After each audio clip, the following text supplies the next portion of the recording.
Let's go. Let's go. Y'all know what time it is, ladies and gents. The panel is here, and we are officially recapping Steelers preseason game 1.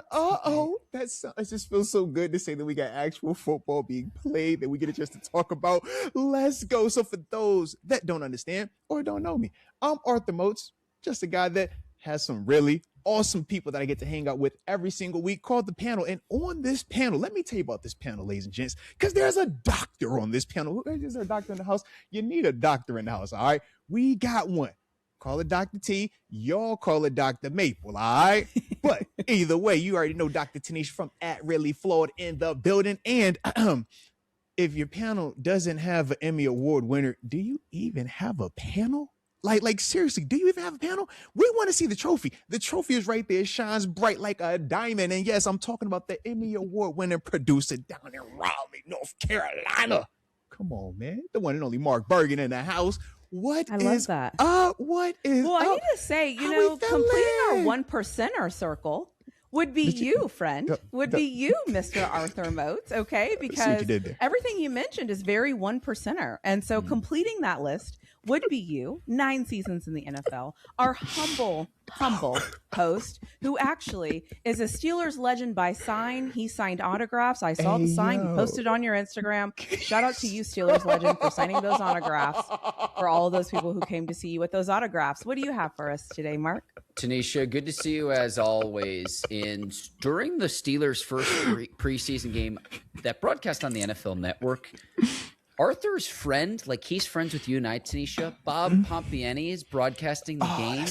And then we have another friend of the program, and I'm curious to see which broadcast that they take. But playing the Jets this upcoming week, our friend Ian Eagle is on that broadcast. So people we've shared the airwaves with, multiple people on this panel, pretty cool if you ask me. Pretty cool. Absolutely. And Charlie Batch think as about well. that. Another friend of the program. Charlie Batch was on it. Yeah, Charlie Batch. Absolutely. Absolutely. If we just gonna keep saying friends of the program, Art Rooney the second, he's a friend too. Just he might not be y'all, he's a friend. All right, I'm just he was on the broadcast too. I hug him every time I see him. I don't know about y'all. Every time I see him, I'll be like, yo, Mr. Ray, just come here, baby. Bring it in. Appreciate you. And Greta, lovely to see you as always as well. All right. So like, I just figured it was all of that together. I knew my shirt was bootleg. I knew it. You just confirmed it. You're friends with the guy who signs off on the shirts. I knew it. Okay. Anyways, it's fine. It's fine. Are y'all finished? Are y'all finished? I'll keep fighting the good fight. Are you done? Are y'all done? Stop going on social media. All right. You ain't supposed to see that sign. This said legends out there. I do as soon as I'm It said Steelers legend. I already know this one. All and right. It had Arthur Moats, and then it had the time that he was signing autographs, and then you had to get in the line. I'm just saying, so he can no longer say. Matter of fact, I probably should take a picture of that picture so I could always have that available. So, congratulations to you. Anywho, the only reason they put that up is because I knew you. All right, I knew y'all. I was like, yo, I know Mark, I know TaNeisha. Like, is it cool if I just get over here? And they was like, oh man, we'll give you a sign because you know them. All right, so that's literally all that was. Other than that, don't even worry about this, guys. All right. So, anywho, enough about that nonsense. All right, because like I said, we had some actual important stuff take place on Thursday night. I had to go down there to just witness it with my own 2 eyes. 1, 2. All right, but I believe that all 3 of us had a chance to watch a game, which was a lot of fun. It was really good to see that. But I did want to also, man, go back and kind of recap what we went and did last week, right? When we were previewing this game, right? We talked about our eyeball test, man. We talked about our pressure test, right? All these different things that we had listed for these players. And I did track our responses. So I just want to see, as we organically go back through this thing, pulling up some of our previous responses to see how we did and ultimately what we ultimately felt played out in comparison to what we're anticipating playing out. So to start this thing off, right? Eyeball test. Last week, man, all 3 of us had different answers for who we said was that player that needed to look different when they entered, this game compared to how they did when they entered into training camp. The 3 people that we had listed, right? The Emmy Award winner, he went with the homie Roman Wilson. Shout out to Roman Wilson. Dr. T, a.k.a. Dr. Maple, said the one and only big guy up front, Broderick Jones. And your boy 55 said Caleb Johnson. So, Mark, starting with you, how do we feel? Eyeball test about your man, Roman Wilson. Did he look a little different for you? Did he pass that test for you? Yeah, I pulled up the stats here, but I think more importantly with the Steelers passing attack, all three quarterbacks played well. And so Roman Wilson is part of that conversation with the first team group. He and Jeremy Bernard played really well. I know Bernard had 4 catches on 5 targets, but overall the passing attack, all three quarterbacks combined stats, 27 of 33, 314 yards, multiple touchdowns, a combined passer rating of 128.9. Really, really strong stuff there. So Wilson specifically, didn't need to see a ton of reps for him, but this offense moved the football regardless of who was out there. And I look at it from that standpoint of mission accomplished, at least for preseason game number 1. Mm-hmm. I like it. TaNeisha, how'd you feel about that? I agree with that. Yeah. I mean, it's funny. I was thinking when the game started, I was like, who did we say? And then I was watching the game. I was I think I've 10 of the views of that episode are probably me going back and being like, what did I say? Okay, I thought I had. So, and then I mixed up names and stuff. But no, I agree. I mean, I think for it to be game 1, I guess, is just the level set of this is where we're at. Mm-hmm. I thought eyeball test. He's fine. Nothing crazy, whatever. He didn't make it worse. And that's sometimes the most important aspect of this is did you make me go, no, pull that like I did our offensive line. We'll talk about that later. So yeah, he didn't make it worse. So yeah, I mean, 1 catch for 7 yards isn't going to light the world on fire. But again, I just look at what the offense did overall. Mm-hmm. He's part of what was a successful unit for preseason game number 1. No, very true. And I also agree with you guys as well, man. Would I have liked to have seen him be more of a feature? Sure, selfishly. But when we're talking about the offense as a whole, you were part of a group that put up 28 points preseason game 1 under new head coach game 1, new offensive coordinator as well. So, yeah, I thought it was fine also. But you specifically, Dr. T, did bring up your man Broderick. And then I heard a little foreshadowing when you were talking a little Roman. Did your man Broderick, how's your eyeball test handle with that one? What was the word? So my invisible wheelchair that Broderick Jones was in coming into the season, it's now gone. That wheelchair is out of the picture. So that's good. And it was just nice seeing him out there. He had a little bit of energy. He had a little bit of flair. I felt like he was kind of, I don't know. I just felt like he was in it. You know, some people, you watch them and you're like, oh man, I can tell he's really in this game. That's how I felt with Broderick. I was just happy to see him out there. I want him to be an option. And so he was not in a wheelchair. He was in uniform. He was moving. So that was good. I thought he looked really good out there, considering, again, what I had in my head that he was after hearing he had neck surgery and all the other things. Yeah. Arthur, can I interject here? I want to clear out for TaNeisha here. What did you think overall with the line? Because Mason Rudolph, 2 sacks. He was 10 of 11. But what did you think of the first team line? I'm a bit concerned, but TaNeisha, I know that's something that you really keep your eye on. What did you see in the Steelers preseason opener, specifically when it came to the first team offensive line? It looked like all 5 guys were doing different things. To me, Fontaine, I think they've already said some of this, so it's not like I'm repeating anything that they don't know. They all were kind of like, that wasn't it. That's not going to get the job done. This is not good enough. It felt like everyone was doing 5 different things, which was my biggest concern, is I wanted everybody, and it's not that they didn't know the play. It's just that they weren't moving right. It was almost like one guy started before the next guy started, or one guy slid too far to the left and the other guy didn't slide far enough.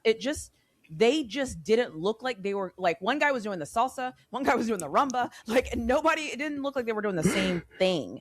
So that was really concerning, because to me, the sacks were obviously terrible.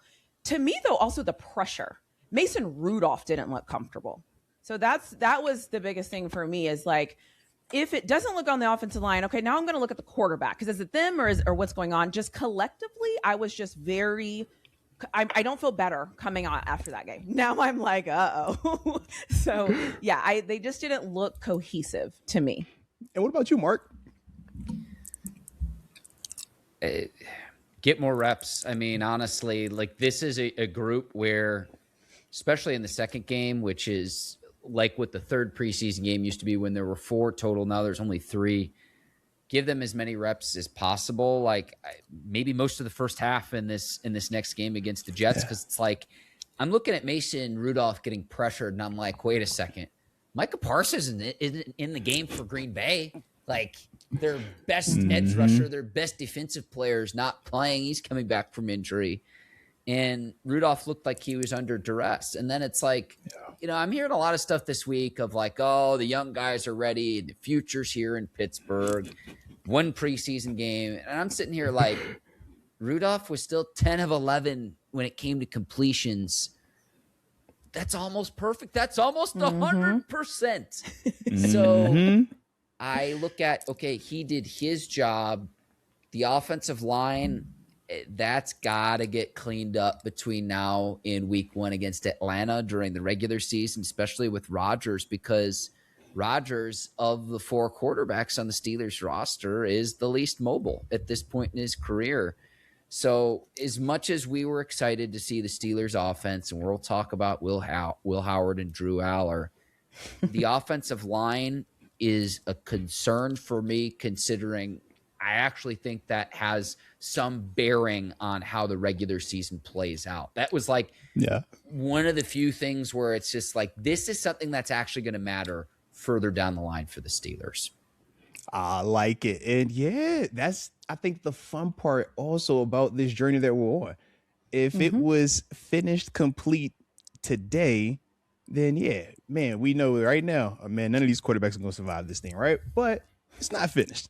It's evolution, right? So now we want to see, can you build on what we saw last week and ultimately be better this week, right? And then better the next week and so forth and so forth. But sticking back to where we at though, right? We also talked about, because we're going back and looking at how it was versus what we're ultimately going to be looking forward to happen. And we talked about the pressure element, right? That pressure test. When the lights come on, who can perform? Mark, man, when you started off, you said Caleb Johnson was your guy, man, that you wanted to see. When them lights came on, him need to perform a little bit better, right? Dr. T, a.k.a. Dr. Mabel. For you, it was Roman Wilson, and for me, I went with Will Howard, right? Starting with you, though, Doc. How'd you feel about your boy Roman Wilson? We obviously just kind of let off with him, but to you, was he good? He didn't do anything wrong. And sometimes I think it's like when you're sick, right? Every day you don't want to get worse. You just want to get stay the same, or at least just get a little bit better. So he didn't do anything I thought that was bad or negative. He looked like he belonged. He caught the ball that came to him. He looked good blocking. Like, he didn't do anything where I was like, oh gosh, here we go with this. So I thought he was fine. I thought he stayed in there, and he looked like he wanted to be there. I'm not saying nobody doesn't want to be there, but like sometimes you can just tell with preseason games, I felt like, because some games I watched and I was like, are these guys like, do they care? So he looked like he was like out there trying. So I appreciated that. Nah. Now, what about you, Mark, man? Caleb Johnson, that was your guy. I don't know if he's going to make the team. I'm looking at Alex Kazora's tweet today from the running back carry order during run period. Rico Dowdle, then Jalen Warren, then Travis Homer, who got the start for the Steelers. Lou Nichols, Eli Heidenreich, then Caleb Johnson. 2 carries, 3 yards. How many more reps is he going to have to be able to prove himself? I'm not trying to be mean or rude, but it's just the reality of the situation where it's like, it's got to start to click here sooner rather than later. And to me, when I look at that carry order in practice today, when we're recording here on Sunday, that shows me how the Steelers value him relative to the other running backs on the roster. I think that's real. I definitely think that's real, man. And the unfortunate part is you can only control what you can control. So he can want to be out there all he wants, but if the team is only going to give him X amount of reps, that's on him now to try to maximize that best he can. But I do agree, man. That part was a little bit, underwhelming for me, man. Just seeing the lack of opportunities, and even with that, it would have been nice say one other if he would have just jumped around with something, maybe like, all right, we ain't tripping on that one carry. I mean, Travis Homer getting the start, I thought was very telling. And the fact that Johnson had 3 reps he had 3 snaps on special teams during the preseason game. So we'll see if anything changes between now and Friday against the Jets. Yeah. But it's almost like an hourglass, right? Where it's like the time's ticking and we don't know when that's going to be, but it's like if it's going to come together, it needs to happen sooner rather than later. That's my point. Yeah. And, not to harp on, the past, but it's like, this is also why when we talk about, granted, he's never played special teams before. And I know people made a big ordeal about him being on special teams, even though he's never done it before. If you can't figure out how to play special teams and you're not RB1 or wide receiver 1 or the starter at your position, this is how it gets weird really, really quickly, right? Because now we're looking and we're saying, well, how many reps do you anticipate him getting this week if we're saying they should treat this as a mock game? Jalen Warren, Rico Dottle, right? Travis Homer has already been flashing, right? We know our return game. We have multiple options even for it back there. So now we are looking at Caleb, even though he is just a year removed from being a draft pick. It's like, yo, are you potentially the odd man out? We will see, man. But that is definitely the reality that he is facing, unfortunately. So, yeah, that's one of those ones. And for me, man, I thought Will Howard handled the pressure test. Dang the statistics. I know we can get into all of that. I was more impressed with, man, taking the second read. And what I mean by the second read is this. You could take when he's doing a lot of the bootleg pass and stuff, right? 3 low progressions, 9, 7, 3. You want to have a deep option, intermediate option, a short option. Coming out of these boot play action situations, though, a lot of times, man, that option 1, especially at preseason when you're getting cover 3 or cover 1, that first flat option is there, but it's like the 3-yard route, right? Man, watch him a couple of times, though. Specifically, I want to say it was the 4th and 1. Man, he takes I think it was like the 13, 15-yard intermediate shot. And I'm like, man, for a young guy to have the confidence to do that, I like it. Now, we could call it confidence. We could call it ignorance, because in this situation, it works, right? And everybody loves it. Beat your chest, bravado. It's vanilla coverages. You come out there with the big balls like that when the season starts and we doing all type of stuff out there to you, that's when it can get weird. And that's where we will ultimately find out if this is elite level smarts or if you just kind of ignorant to, take what you getting right there, man. All right, take the layup, bro. Yeah. Take the layup. I loved it, though. All right, so for that to be his first opportunity in stadium, first ever NFL game in any capacity, I thought he handled himself really well. Yeah, it was funny. My old man texted me during the game after Will Howard's touchdown drive. Also, man. Yeah, he texted me. He's like, "Hey, have we seen the start of the Will Howard era?" And that was quickly erased later by Drew Aller's play. But we'll get into it. Shut up. I say erased, but it's exactly like how I predicted. And we're going through these predictions. Is like, everyone's in their respective camps for how they feel about the Steelers quarterback situation. We're going to get to it. Trust me, we're going to get to it, Mark. And I was laughing when I went back and rewatched that part. I'm like, hey, bro, he called this. For sure he called it. We'll get to it, though. All right, so chemistry test, all right? We talked about which unit we felt needed to show signs that they were coming together, all right? So for you, Mark, you had talked about the wide receivers specifically, man, wanting to see that group looking like they're gelling, coming together. Dr. T. Good old offensive line. We can't wait to have this combo. Yes, indeed. Yes, indeed. And then I was talking more coordinators, man, coaching staff, right? Did we look good in terms of the mechanics, the operations, man, the pre-snap stuff, man, making sure that we weren't looking JV, right? So with that, though, Dr. T, aka Dr. Maple, can we start with you in this offensive line? Because, it was 2 things I thought about you specifically on, if we can pull the curtain back, all right? 2 things, Mark, and you'll know exactly where I'm going with this, all right? First thing I saw, I was like, O-line. After that first one, I'm like, yep, she's going to want to talk about this. She's going to be feeling really passionate. In fact, I think my phone rang. I got a text message at some point. Even confirming, like, yo, we might be talking offensive line on Sunday night. I'm like, you know what? You're absolutely right.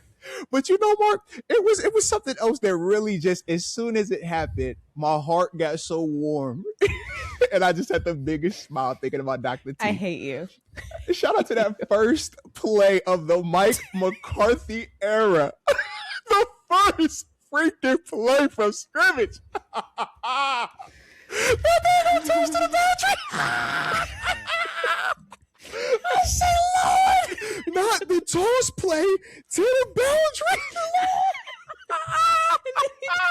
I say, no. Where is the 3 total times?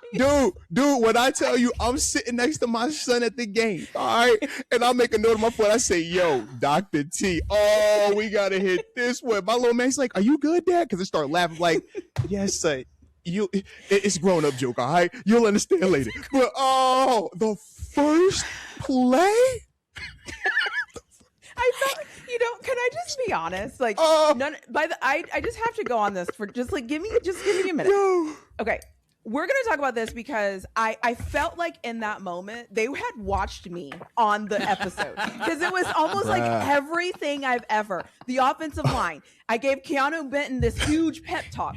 I always talk about tosses. I always, every single freaking thing that I always harp on happened all in one game. And I'm like, can you guys leave me alone? Leave me alone. I felt personally attacked because I'm like, are you kidding me? Actually Mark, kidding me? Play wood. Play wood. For those keeping tally at home, toss play on the first play. First team offensive line struggles a bit. Mason Rudolph sacks twice. I was so triggered. The whole time. I was so triggered. And I'll be honest, I couldn't even bite my pizza because I was like, what is that? I'm going through it. In real life. Oh, man. I am going through That's it. I'm funny. like, there's no way this is real. Because I was like, out of everything I thought was going to happen, it was like a toss play, a sack, a pressure, every single thing. So, oh gosh, once I got over that and I actually took a bite of pizza because I couldn't, I was so excited. I sat down, kickoff, they kicked the ball off. I was so excited. I was getting ready to get my bite. And then I was like, did they just do it? That wasn't a toss play, was it? That was a toss play. So anyways, yes, I know. Yes. Okay. Yes. And the offensive line, I know, I get it. Okay. It's one of the hardest groups in football. No matter what level of football, everyone harps on it, right? If we don't have an offensive line, we can't. Wait a minute. One of the hardest groups. Don't you be boasting the offensive lineman like that? It's the D lineman over here, all right? Shout out to the offensive hardest position to get cut down. No, I'm talking about as a group. I'm talking about as a group. I know. Yeah, because as a group, you have to all be on the same accord. And like I said, I don't know if it was the snap count that was off, if they couldn't if they were nervous, if they were anxious. It just seemed off. I mean, it just seemed off. And then for me, I was thinking, okay, I'm really hard on my sports teams. I understand that. So I thought, let me watch some other teams this weekend. Let me just watch some other teams because that can give me some more input. And the teams that I expect to be good, because some of these teams I don't even expect anything from them, so I didn't even bother. I'll just leave that where it's at. I'm not calling anybody out today. Yeah. But even the teams that I watched that I was like, okay, these teams usually have pretty decent offensive lines. I'm like, they're all moving at the same time. So what is happening, guys? Do we get confused? Do we get stuck? Are we lost? I don't know. All I know is it can't look like that ever again. That has to be the worst because we have to get better from that moment.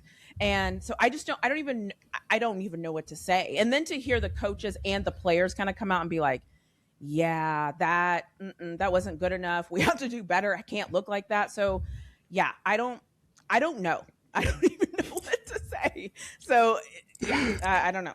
That wasn't it though. That just wasn't it. Last season, one of the highlights I remember is Rodgers leads the Steelers. It was a late touchdown and Broderick Jones tackled him in celebration. He didn't even realize his own size. And Aaron Rodgers just totally lost it. And in retrospect, it's a hilarious clip. But if Rodgers is going to face actual real pressure because this offensive line struggles, it is a bit of concern. And it's just the same rigmarole we've seen in previous seasons where there's moving pieces from right side to left to right. And TaNeisha, you're exactly spot on. This has to be the worst that it is because you have your quarterback who's 42 and a half in his 40s. We joke about that, but that's the reality of the situation for the Steelers. And they're not going to have one of these younger quarterbacks out there, at least to start the season. So it's like that really has to be fortified come week one. And the regular season, because we said this too, and this is true.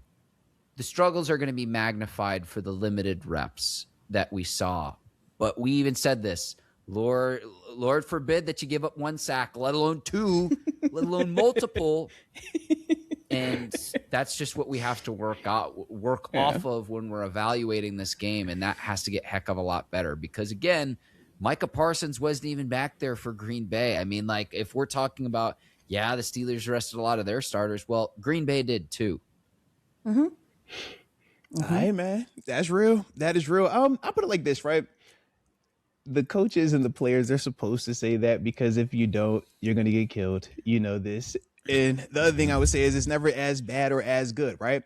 When you go back and watch it, man, I thought individually, could they have been better? Yeah. But at the same time, I also was remembering that, man, the Panthers have already been in stadium, right? Or excuse me, not the Packers, the Packers, right? When I look at the Packers, I'm like, they hadn't already been, excuse me, not that one. Excuse me, I'm tripping. But what I was saying to myself is like, man, when it's your first time getting in that stadium, it's like, man, at times, it's a little bit louder, right? So you talk about the snap count. Everybody's looking like they're getting off at different times. Man, how many times have y'all went on hard count versus silent count versus actual like cadence in a practice setting? You're at home. So you think to yourself, yeah, man, we should be able to have the, crowd knows to be quiet. But nah, man, it's the first preseason game. Everybody's amped. Everybody's hyped.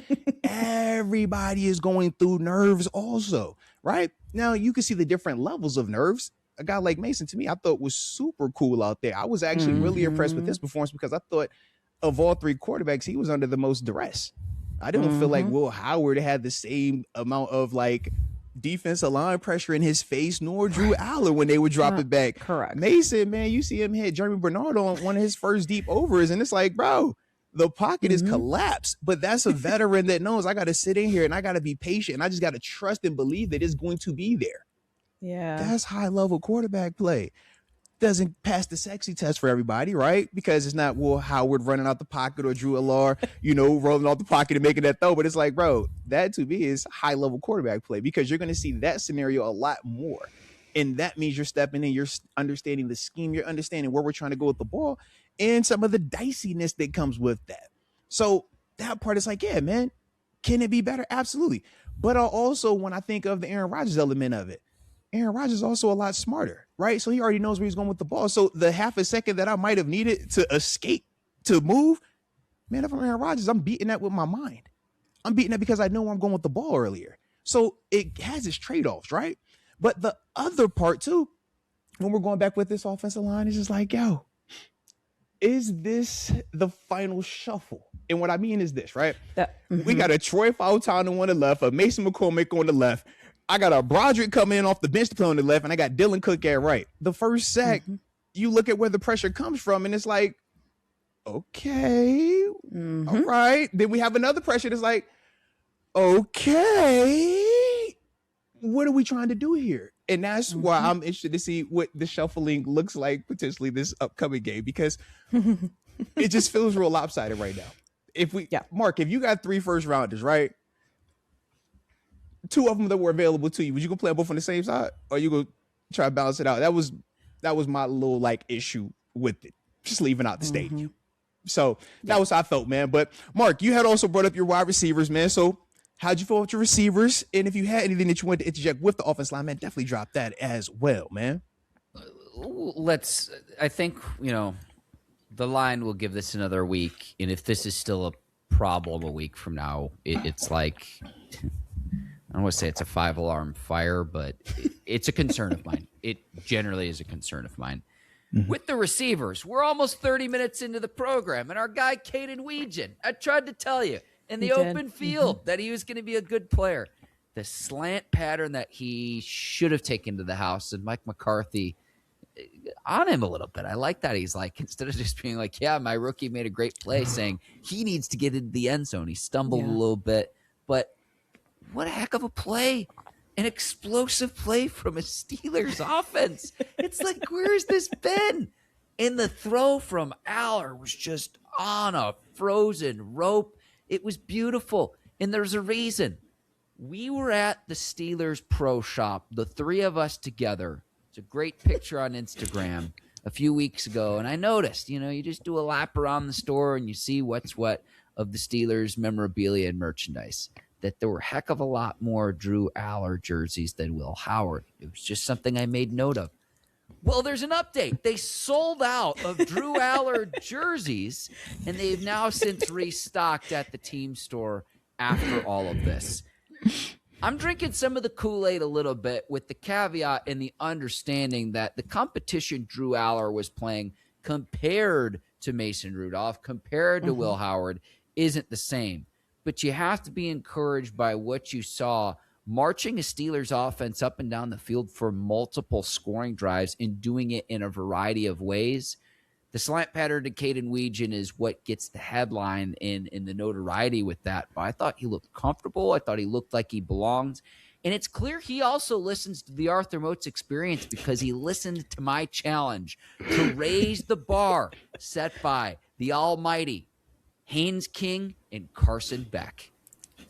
It's true. Shout out to the young guys, man. Shout out. I like that, man. I'm just glad we got fans of the Arthur Moats experience where it's clearly people are watching and listening to what we say because it all came to fruition, man. If you really don't be think surprised. about it. Heck yeah, don't be surprised by it, man. All right, let's go. Now, speaking of that, man, let's get to the next thing because we did talk about that don't care about, right? The box score element, right? Because you know how we feel about time of possession and how we feel about interceptions. We already laid the line with that, so I ain't got to recap that, all right? But one of the things that Mark said he would not care about in terms of the box score was the game outcome. He said he was cool on whatever the end score was. And Dr. T, you gave me like a couple of them. I ain't even gonna hold you, all right? First off, you gave me the third down conversion rate. Then after that, you was like, your red zone touchdowns as well. All right, so we're just gonna leave it with those two. All right. But you said you ain't care about third down conversion rate. You ain't care about the red zone touchdowns. So starting with you, Doctor. How we still feeling about conversion rate and our red zone touchdowns? Same. I don't even know what the stat is, honestly. And I should have said the toss play, actually. I should have said all I care about is I don't want to see any toss plays. But I looked at the stats at halftime because I knew we had a lot of penalties.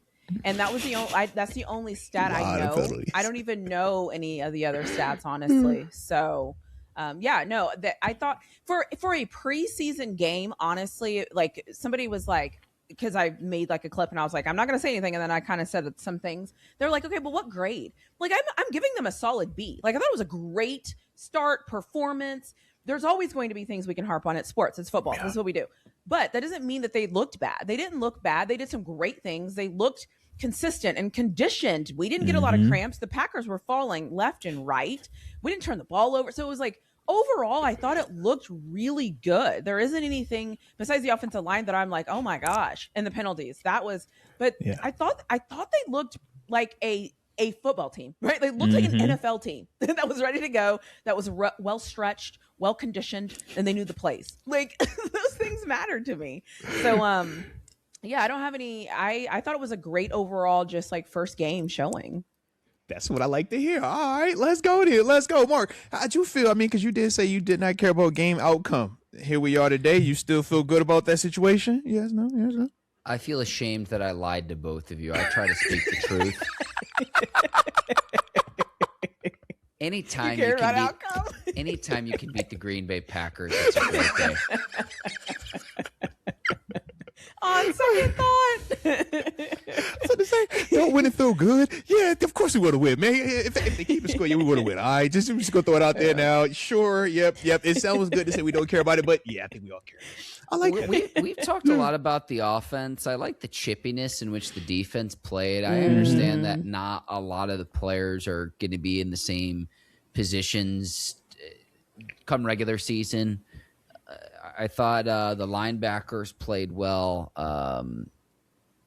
What's my guy? Jamin Davis. Excuse me. Yeah. Jamin Davis and then Carson Bruner, I thought played really, really well.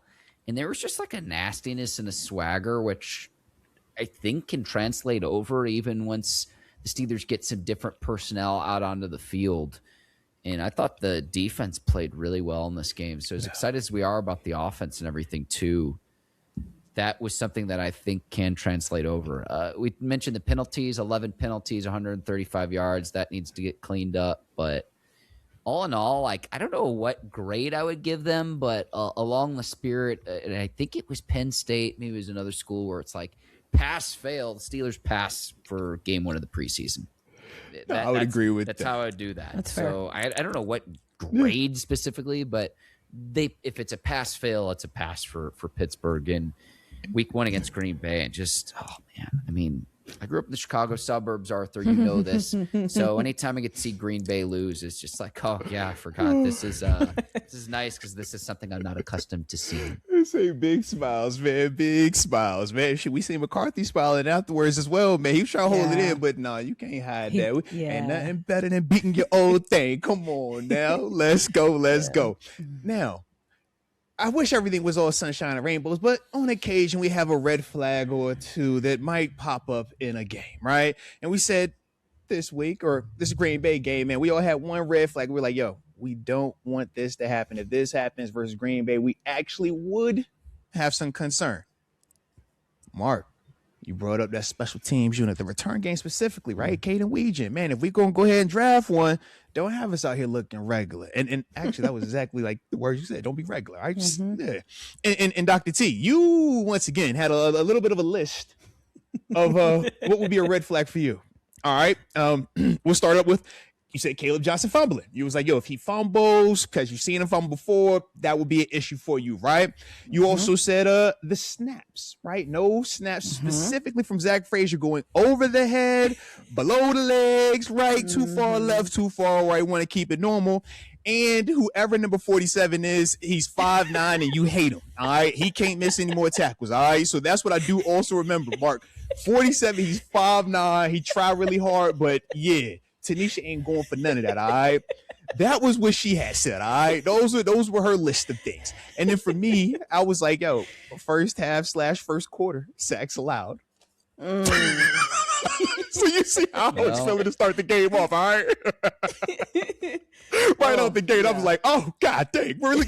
This one, you guys? Really? Yeah. All right, okay. Yeah. So we'll start with Marcus. He had a little bit of a shorter list, and then after that, we'll get to you. I'm just going to totally pivot here because and his list hit. With Weegan, he hit on the offensive play, and really for him, it's just how can the Steelers create opportunities for him in space, whether that's in the special teams component or with what will be more limited touches when DK and Pittman get out on the field for the Steelers offensively. I really have 3 things to answer this question. The offensive line, that needs to get better. We've addressed that. The penalties, get that short up. And then Caleb Johnson, what that looks like, because time is ticking for him and for him to make plays to showcase why he deserves to be on the 53-man roster. Those would be the 3 things I focus on. Oh, no. We're going to get to that. I was more so talking about from last week, though, man, because I know you had talked about Weegan, right? Yeah. How did you feel about him? It's bigger sample size. I mean, again, like I'm glad we saw a splash play from him. It happened to come on offense instead of special teams. The return game, the penalties were part of that where, all right, great. Even if he had a decent return, blocking the back, holding, what have you on his return. So that's part of the penalties component, something that they'll clean up. I could dig that. I know for me, man, a couple of things I did like about him on special teams was this, though. You noticed how many times a punt was landing near or around the 10 in his decisions to catch. No, hold on. His decisions to catch the punts and his decisions to understand when to do the ghost technique, right? I'm going to draw you away, get the ball into the end zone. Field position matters. I'm so glad what happens is this. Yeah, for dudes that catch punts inside of 10 yards, man, we look at you like, bro, why you doing that? You know, this dude's got to go 95, 97, 99 yards. You want that ball to bounce to the end zone. But at the same time, how do you do that? There is a technique. That is a skill. And the fact he actually was catching these punts. That part, because I do remember when we had some returners who actually were like, I want to say all-pro returner for one season, but couldn't consistently catch the punt. And it's like, yo, I don't care how dynamic you are with the ball if you can't do the first job of a punt returner, which is to secure possession. So I thought those things from Caden really stood out. Granted, I'm with you, Mark. I would have loved for the yardage to actually stick because I do feel like he was very decisive and explosive with the ball in his hands on those punt returns. But we know, man, the blocks and the backs, the holdings, that kills whatever you're trying to do. But those little things, that matters. That's the hidden yardage. And just seeing it in game one from a young player who, when we talk about young players, as much as we would love to just act like this is a foregone, oh, everybody knows this, he was at that same school as the other one. So I'm just really glad to see that, they do teach this there. They do coach that there. They do understand some of the rules there. Oh, all right. I thought it was just an Iowa thing, but he played. They do. So I was really happy to see that as well. So shout out to Kaden. I'm very glad you mentioned that because on at least one of the punt returns, I think it was 2. On the very first one, Arthur, I know you were at the game. He actually fooled the cameraman. Yep. Yeah. So if you actually go back and watch I went back and watched it. Yeah, we seen it. Yep. He fooled the cameraman touchback, and that's valuable of understanding how to play the position even though he's a rookie. The game so within the game, we can talk about him leading the country in punt return yardage from being a prolific return man at Iowa, but it's those little things. Arthur, I'm very glad that you mentioned that. That's something that, full disclosure, I had forgotten about between now and Thursday, but I'm so glad you pointed that out. I'm so glad you pointed that out. Teamwork, baby, teamwork. All right. Now, we got a couple more things, and after that, we do got to start turning that page because we do got action come Friday. But how do we feel about the stock, right? We talked about who we're taking stock in. Man, guys, we thought stock would be potentially rising and some bubble guys as well. So, Mark, you said Asante Samuel Jr., you had his stock rising. Dr. T, you said Keeanu Benton. He got paid. His stock has risen. He did exactly. And I said Jack Sawyer. I'm about to say. So I think we should all go ahead. We'll start with new money, a.k.a. Keeanu Benton, a.k.a. Big Money. Because, for him to do them things, Lord have mercy, Lord have mercy. Yeah. So, has Dr. T, has his stock rose? Has his stock risen? I think I might have nailed that one. I think I might have nailed it. If there was I think I might have hit it right in the center of the bullseye with that one. Yeah. So, he, you know what? Like I said before, okay, he watches the show, he listened to my pet talk, and he was like, let's go. It's go time. Let's do this. You clipped it. It was there. Everybody has seen it. Okay. He earned that money. Shout out to him. Earning that money. Stock is up. Yeah. And I want to hop in here because there's going to be some people that say highest paid defensive lineman in Steelers history. And the non-ball knowers are going to say 5.5 sacks. Are you kidding me? Look at the production that is trending upwards right now for a player entering his 4th season. And for the fact that he is now the 3rd player from that 2023 draft class who has a contract extension, joining Darnell Washington and Nick Herbig. Pretty good draft class. A question, and this is more rhetorical, I would pose. Would Broderick Jones be in that conversation if not for his neck injury? Probably, maybe, likely. If you go back and actually look at that 2023 draft class, Joey Porter Jr. is going to be next at some point. They will get an extension done with him. My prediction would be between now and the regular season. But multiple players getting to their second contract, multiple players being key contributors to this current Steelers team. That is a good, positive thing. So say what you want about Keeanu Benton.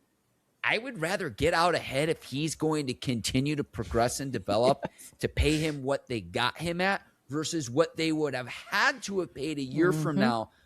Look at what happened with a few years back with Javon Hargrave and the Steelers. He goes to Philly and is one of the key cogs there to a Super Bowl winning team. So that's the point that I'm trying to make with all of this of if they don't get this done now for what might feel a little bit like overpaying, that number is just going to skyrocket once you actually get beyond the 2026 season. If he just keeps doing what he's been doing, and that's getting better and better and better as time goes on.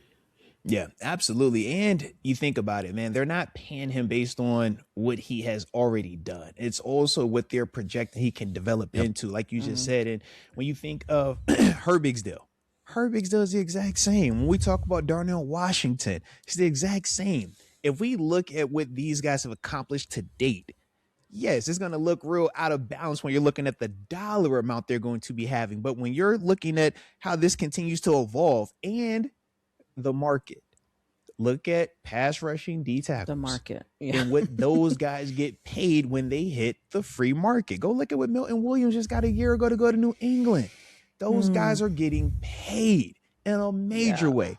So if you can get ahead of it and get a guy at a little bit of a discount when you think about what it could easily evolve to after a season here, if he does what we think he's also capable of doing, then yeah, to me, this is good business. This is getting out in front of it. And this is ultimately getting something done before it becomes a true issue, because we don't want another player doing what JPJ is doing, regardless of how you go about getting your money, regardless of how you go about standing for what you truly feel is your value. And I don't have an issue with whatever mode or vehicle guys take, right? The guys that show up, the guys that don't show up, the guys that use the media, the guys that use social media, the guys that are super quiet, right? We've seen all of these guys over the past 5 to 10 years, right? Dating back to TJ Watt and Minkah Fitzpatrick, and how these guys are getting paid today. But it's like, man, whatever the team has to do to bridge that gap to get those guys here, sign the contract, being in practice and showing up and doing what they're supposed to do, that's what I'm all for. So if it takes them being ahead of it and maybe offering $1 million or $2 million above, then so be it, because we all would agree our team is better with Keeanu Benton on it than they would be today without him on that roster. So do what you need to do, man. Yeah. But shout out to TaNeisha. Shout out to TaNeisha. Yes, she called that one. But look, she called the Keeanu Benton. Can we talk about you though? Because you said Asante Samuel Jr. You made a great play. Well, how would you assess his stock as we sit here right now, Mark? How you feel about his stock? I know his dad feel good about his stock. Yeah, I know he played, but I don't know if he played all that. Hang on, I'm pulling it. No, I just know he made 2 big plays though when he did play. Yeah, what I know. He made such good plays that I was listening to other fans say, "When did they get him? Like, when did the Steelers sign him? When did he come back?" So that's how you know when other fan bases are kind of looking at their team and they're talking about your team because they want your players. That's how you know, like, guys are stepping up. So hey, I thought he played well real. for when he did play. Facts. I knew it was real when they hit me. It was like, oh, he back healthy, huh? It's like, oh. It's like, yeah. Okay. Oh, the stat book has him as only one pass deflection, but yeah, because the other one would have been technically an overthrow based on the perfect position, man, defending it. Dude, look good, man. He did look good. I'm just glad they have some depth at that position finally. And physical.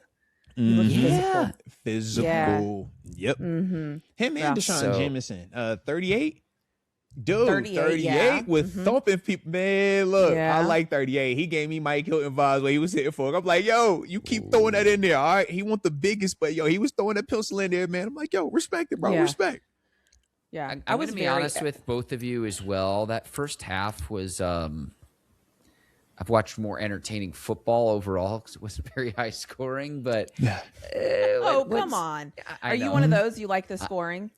I'm not. Okay. Let me put it this way: for preseason, it's just like what's going to pop off, and that's fair. Just like, is anyone alerted the teams that the games have started? I mean, look, and that's discrediting the defense, but that's just more like my casual what fan you want to, take. So that's fair. Yeah. The scoreboard wasn't exactly lighting up until. We had to get the 2 young guns in there at the quarterback position for the Steelers. This is sports and entertainment. People are entertained by a plethora of things, man. Some people look at a picture and be like, yo, this is gorgeous. Others are like, yo, what is this nonsense, man? So trust me, I get it, man. I definitely understand that. But yeah, I mean, Asante, I'm glad. I mean, what are they paying him? Like $3-4 million? Like, what a bargain. I mean, like, let's be real here. Yeah. He's at least a starter. Yeah. Like they have JPJ, Jamel Dean, and him. shouldn't be any, like, if any of them are like, they don't got it today, just flip one of the other ones in there. What a great problem to have. Just give me the other one. Yeah. Just come on. Hey, look, and even shout out to Jamel Dean. It was like, man, it was good seeing him just in uniform with us. We're like, yo, that's ours. yes. He come up with that too. Yeah, we got one of them too. Let's go. I remember when the defense ran out, I'm like assessing. I'm like, okay, who's running out?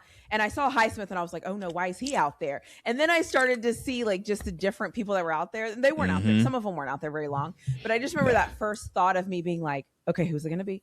Who's it going to be? And then like watching them go. So I don't know. It was, and then they were going to get off the field, but then a penalty. But or they had the field goal kick or whatever, and then whatever that was. So it's just nice to see, like, they're your guys. You're like, this is my team. No, absolutely, absolutely. I like it. Now, the final thing that we did have, man, we talked about ending that last show, right? We talked about, man, what would we know come Friday morning that we did not know when we went to sleep on Thursday? Mark, your quote. Whatever you already believed about the QBs will be confirmed no matter what. It's going to be clear as mud.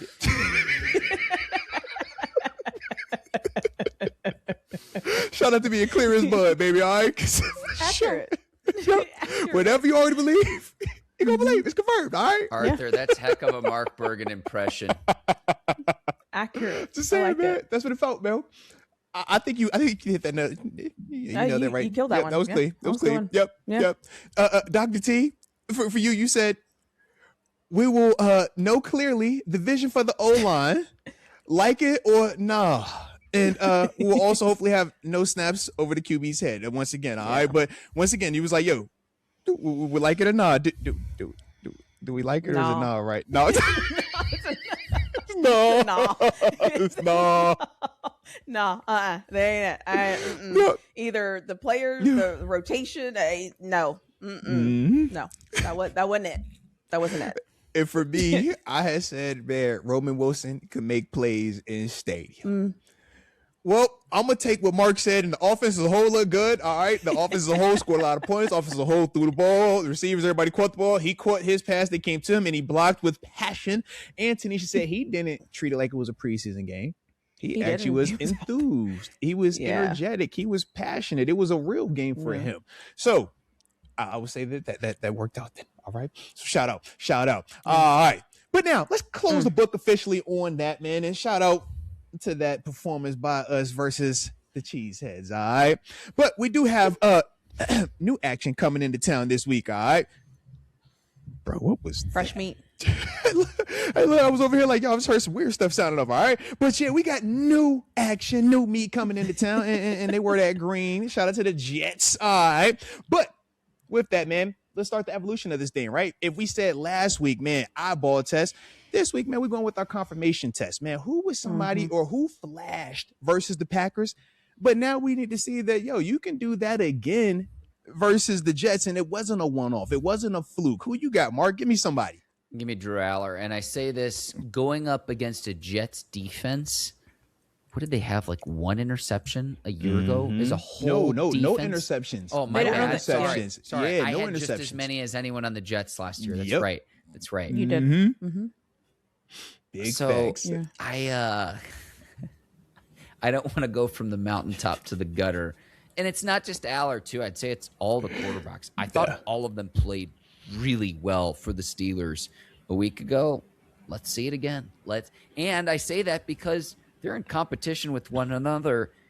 I think there's a serious conversation of if you keep all four on the 53-man roster, but if not, okay, which one's headed out the door? Because I think all three played really well in week one. So it's like, can that competition continue to bring out the best in each of those players? Because Aller's going to get a lot of the hype because of the touchdowns and because of the big arm.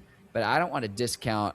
I really think that both Rudolph and Will Howard were just solid against Green Bay. Can you do it again against a Jets team that just I know there was hope in the opener a year ago when they were playing the Steelers. Yeah. But no interceptions as a defense in 17 games. I didn't even know how that's possible. Same. At the professional level. Like, wow. All right. Yeah. So that's where I'm at. Trust Me, let's get a repeat. They got a lot of 47s, 5.9s. A lot of 5.9 47s out there. All right. A lot of them 5.9 47s. I'm just like, yo, that should never happen. All right. Not a whole season. But who's that person for you though, Doc? Who you got? You know, I'm going Rook Bernard. Yeah. I thought I noticed him a couple of times against Green Bay. He was able to get open. He was able to catch. He was able to stick in there. He was able to, maintain that contact balance. I noticed him. So, I'm curious to see what he does with that. What does that look like? How does that translate? How does that continue? How do you continue to build on that? What does that look like? How do the quarterbacks now continue to trust you? All of those things. So I'm interested to see what he continues to look like in the next game. I like that. Shoot. For me, man, I'm going to go ahead and take my man Mark's name from last time. He went with Asante Samuel Jr. I need to see it again, all right? Yeah. I know what it's fully capable of when it's fully healthy. I think that's starter material. I think that's get books material in terms of getting interceptions, right? We know what he's done even in the biggest games, NFL playoff games. Go do your research on him, right? Dude shows up. I just hope you're not teasing me, man, because it looked like you back healthy. Now, the only way I can know you really back healthy is if you do it again, all right? So if you come out here and you give me a couple PBUs, don't mess around and go ahead and get your hands on one of them things. Not the PBU ones, the INT ones that the doc like. If you get, come on, man, because I think it could get weird. I think it just get weird, man. So that's something where... Yeah. Couple things. Dean, they obviously gave a huge contract to. They're trying to work out a new contract with JPJ to be like, hey, we've got this guy in the roster for $4 million who we'd probably need to pay a little bit more, but probably not as much as you'd need to pay JPJ, who's younger and generally healthier. But because we can use Samuel's neck injury against him to say, hey, you have that in your history. We don't need to pay you a premium, but then we're still getting premium performance. That's the type of weird we're talking about. Yep. Herbie, it gets weird. It can get weird. Because you might be worth what you say you're worth. That might be true. Yeah. And also, we might not, though, need that. Because now I have leverage. Now I have, right. If Asante Samuel doesn't play how he played in game 1, we feel a little different about our DB room if all we know is Jamel Dean and JPJ is on the sideline. Well, hang on just a second. Go ahead, I'm listening. Why does that matter, Arthur? A meaningless preseason game relative to what he did a year ago in meaningful football down the stretch of the 2025 when have you seen season? Asante Samuel Jr. not make productive plays in meaningful games when healthy? No, but my point is I would personally put more bearing on how he performed on the backstretch of last season than preseason but what I'm saying is this though. Green Bay. I know that's the latest test, but so your resume is what you put on tape each and every time. He go out there and he gave up 2 bombs on him. We would not be over here very casual about that now, would we? You see how it works both ways, right? Yeah. So with that, if he makes plays and he makes high-level plays, of course I'm going to go up here and say, I'm watching this dude actively make plays right now. Whereas we talk about guys, whether we're high or low on them, until you actually go out there and do it this year, it's all lip service. It's all speculative, right? We don't know if any of these dudes are actually going to produce the way that they produced a year ago, whether that's good or bad, until they actually go out there and do it. So when I'm watching Asante in stadium make plays, it matters. That matters to me. Right. Preseason or not, make plays. Because you're either a playmaker or you're not, right? And every time this dude has been on the field when he's healthy, he's been a playmaker. So if we're talking about new regime, we're talking about contract conversations, negotiations, I'm looking at leverage. And you mean to tell me if I'm the organization, I just saw Devin Witherspoon get how much money? I know Christian Gonzalez trying to get how much money? And I know 2-4 fancies himself just in that same conversation? Asante Samuel making plays like that. Oh, yeah. In fact, I might be in there highlighting it extra. Because that gives me leverage. that also puts pressure on JPJ, who's also in them same meeting rooms, hearing me praise Asante, hearing us talk about the technique, right? That matters, man. So that's the reason why, for me, I think it does matter what he's doing. And I think if he's able to come out and have another strong performance, if you're Patrick Graham, how confident or comfortable do you feel saying that, yeah, man, I don't care if I haven't seen JPJ practice at all in training camp. Yeah, man, he's my week 1 guy. Because he hasn't seen him. He hasn't seen him. He might feel very confident that, but he might not. He hasn't seen him. Yeah. Was he practicing OTAs?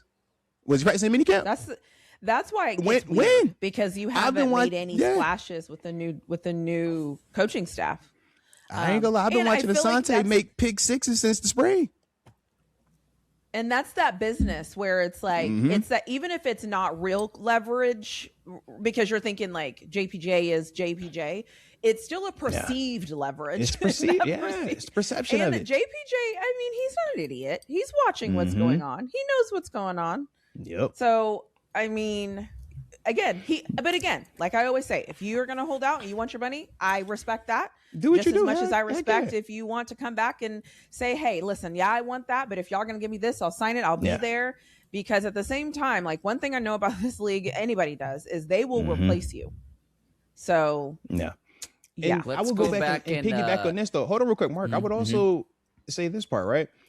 Whenever you decide to hold out, hold in, whatever the case may be, the risk that you run is, what if the guy that typically wouldn't be getting these opportunities actually looks good in those moments? What if he actually shows that, he can do some of the things that you do?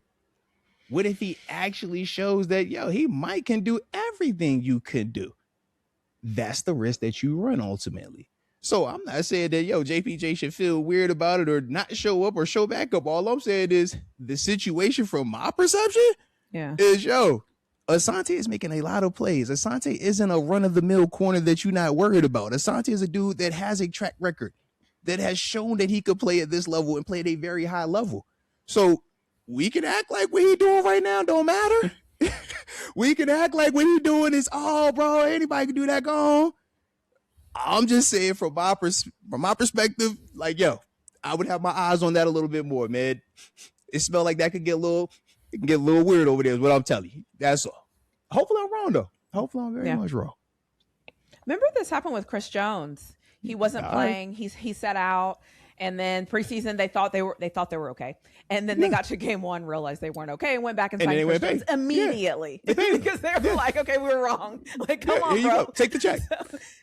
So like, it happens where they're like, no, we think we're good. And then they weren't good. And so they had to sign him. So, but how do you see it playing out, though, Mark? I didn't mean to cut you off like that, TaNeisha. I'm sorry, because I like where you were going with that. Yeah, I love where you were going with that. It's the same happening right now with the guy at, is it Tampa? Is it the guy who said he wanted a new contract at Tampa? The big D tackle? I could not think of Vita Vea. Yeah, Vita Vea. He's kind of in the same thing where he's like, all right, well, then I'll just set. So if they replace him, they will let him go because they're like, we got somebody. But anyway, what do you think, Mark? How do you look? And you mean to tell me your team isn't better with Vita Vea on it? Come on, man. But if you feel like you got leverage and you don't have to break the bank to pay him, then I'm going to go with my leverage. I'm going to use this and we'll figure that out later. I'm going to go back to Tim Burton's Batman and quote, if you want to get nuts, let's get nuts. That's a classic. Let's go, baby. Let's go. We'll see how this plays out. Yeah, I mean, that's... It's a great problem to have, though. Great problem to have. Great for the Steelers fans. Great, yeah. Because I wouldn't want to be JPJ in this situation. I still want JPJ under contract. We don't want him under contract. I like what I've seen from Asante Samuel since he's arrived in Pittsburgh. I just neck injuries. To me, that's different than a knee or a shoulder or just other injuries that a player could have. It's just So Mark, would you have more confidence if you saw him more and he showed that he could stay healthy, huh? And you won't have to worry about that neck injury, huh? See how that works? Preseason game too. Arthur. All right. Steelers, Jets, Friday night, NFL Network. Equivalent. Insert preseason game two. The Let's equivalent revisit this of conversation. Mark ain't say it was a performance of production. He was like, yo, he had the neck injury. Oh, all right. Yeah. So I need to see more of you. The more I see, the less I'm gonna worry about that neck is all I'm saying. We're gonna act like Broderick's this is the neck Super Bowl situation in felt August. a little bit less. No, It did. Broderick's neck situation feels a little bit less serious right now, all because we got a chance to see him play Thursday night. The whole time. Mm-hmm. Yeah. I'm starting to care and less. I'm just gonna say it. Less. I was kind of starting to wonder why wasn't he with the first team because of what I saw. Adidas cleats and all. I'm like, hey, bro. That immediately changed my TaNeisha, thought. we obviously need to see more, but if you like what you see from Broderick again, and granted he's not going against first team, is it, coming into the game, do you move Fautanu back over? Like this is where I'm just like, oh, I don't know man, why we ever moved him to left. Here's how I feel, and we don't have to go down this rabbit hole because trust me, I could talk about this for hours. My issue is this.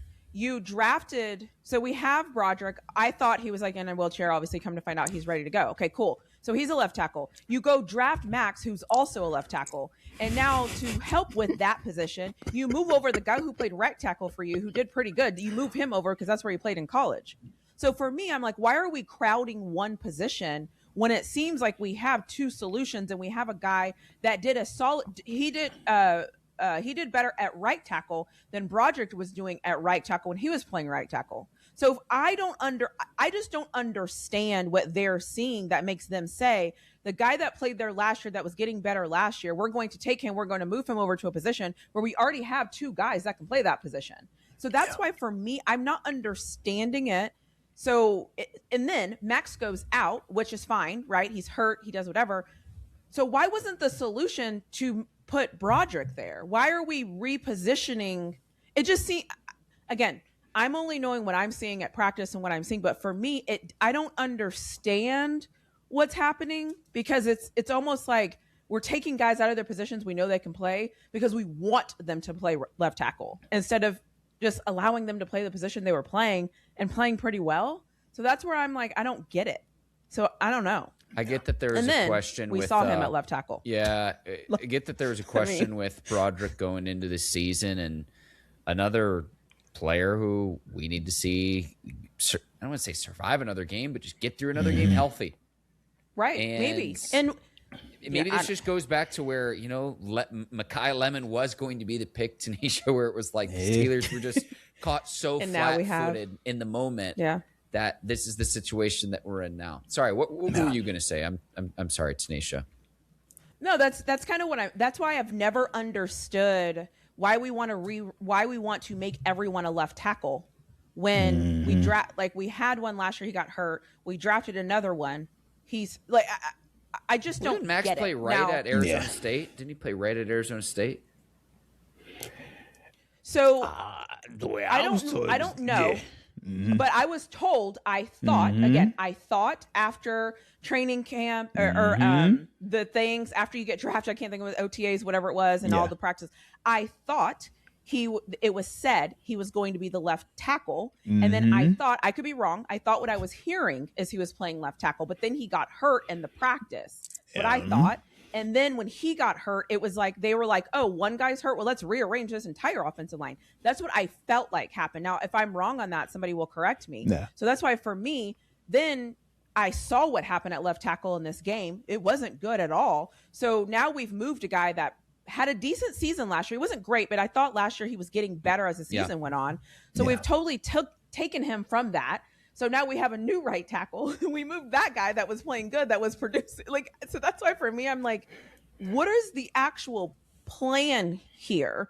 Because that's why I'm confused. And then these are first round draft picks. I'm not talking about like third round, fourth round. I mean, bless our heart, our center is, but like leave him be, right? Like don't move him, like whatever we do. Like, so I'm just kind of wondering, like, what are we doing? We have so many draft picks, first round draft picks invested in these guys, and we're just gonna musical chairs them and hope they fall somewhere. Honestly, that's the gift and the curse of having a lot of high end talent in that position group, but at the same time, O-line it's different than other positions. Other positions, you're just going to literally put out your best X receiver, your best outside linebacker, your best box safety.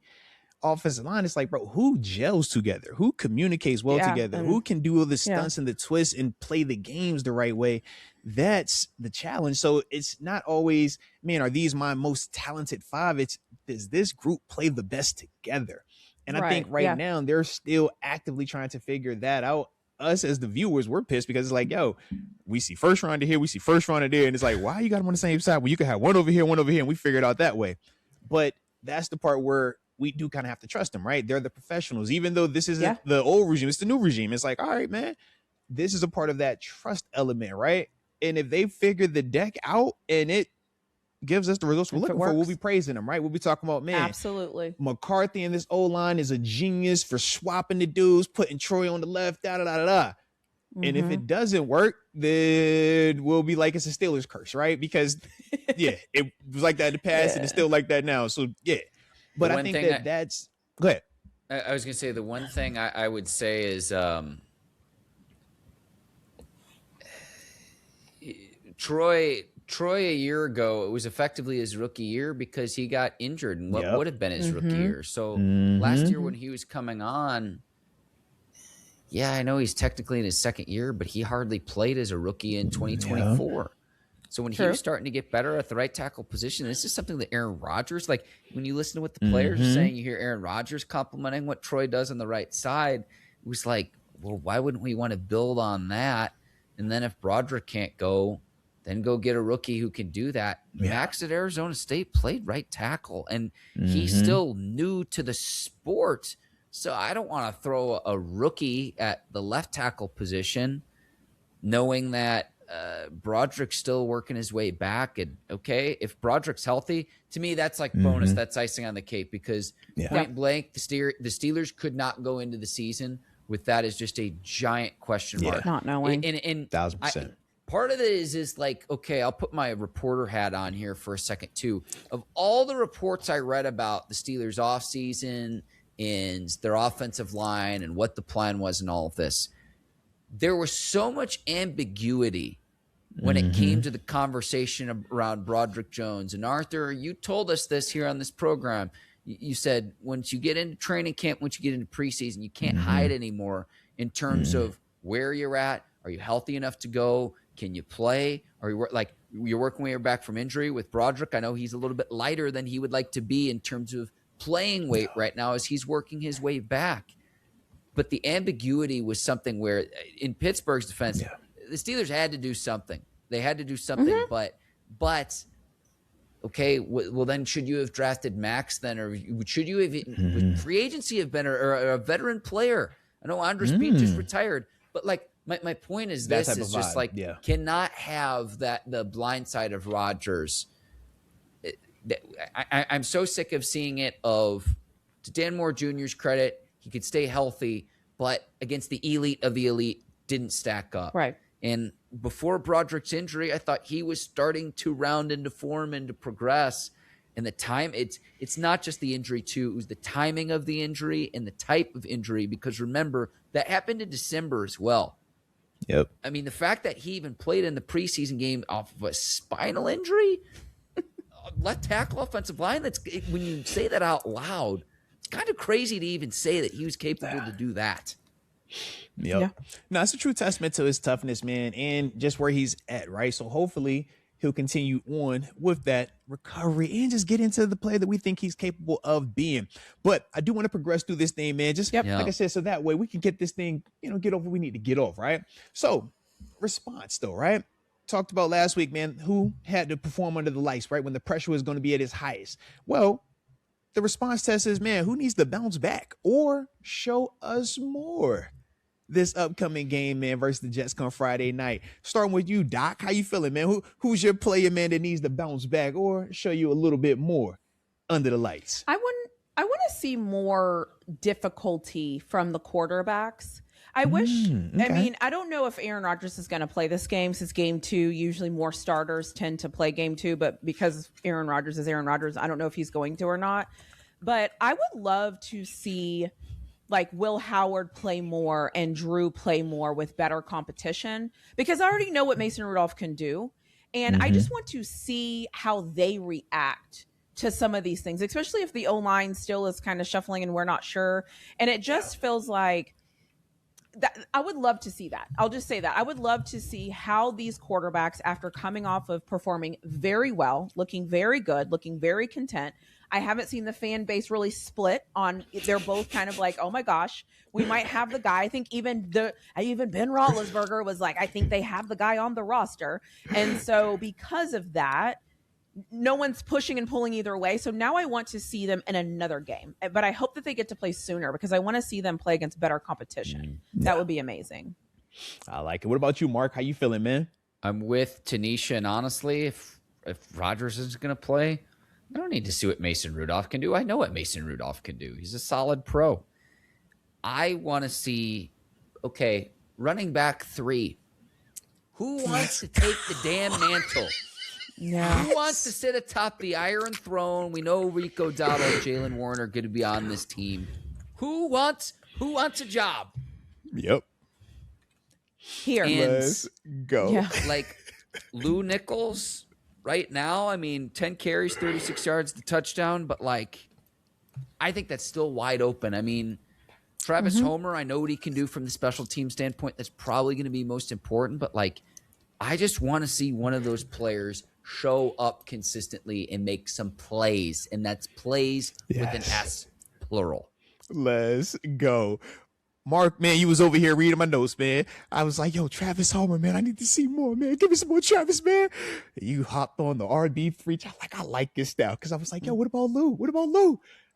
Fire, all right? Absolute fire. Shout out to the running backs, man. That's the thing I do like about the preseason. See, you get this when the games have you like, hey, bro, hold on now. This a little spicy. I ain't had this on my bingo card, all right? I like this one, though, because both of them was going, hey, I got something too I could drop. All right, so shout out. For me, though, the player that I need to see more of, whether you want to bounce it back or if you need to just show improvement or consistency, my man Dylan Cook. Dylan, man, got it out the mud, right? You talk about how he's worked his way onto the roster, how he's worked his way into getting opportunities in games, and even now showing up as a preseason opening day starter, right? It's like, man, can you be better? Absolutely. But it wasn't your worst performance either, right? But I think that for him right now, as we're focusing and talking about the Max, the Troy, and the Broderick's of the world, it's like, bro, they are giving you this opportunity, man. And the 3 dudes I just named also are giving you this opportunity, right? Because none of them have shown that, hey, man, we got this figured out. Everything is cool. You be 6 offensive linemen or rotate. It's like, nah. So why can't you be the guy? There is nothing stopping you.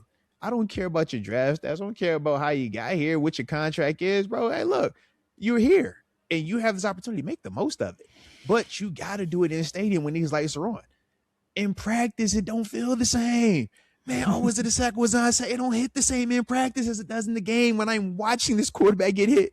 I'm watching you get put. Like, that part can't be the same, right? But it's like, yo, you're going to get a great opportunity versus this Jets team, man. So go out there and show everybody why you deserve and why you belong in that right tackle starting spot. That's what I want to see, man. Absolutely. Next up, though, talk a little bit of growth, right?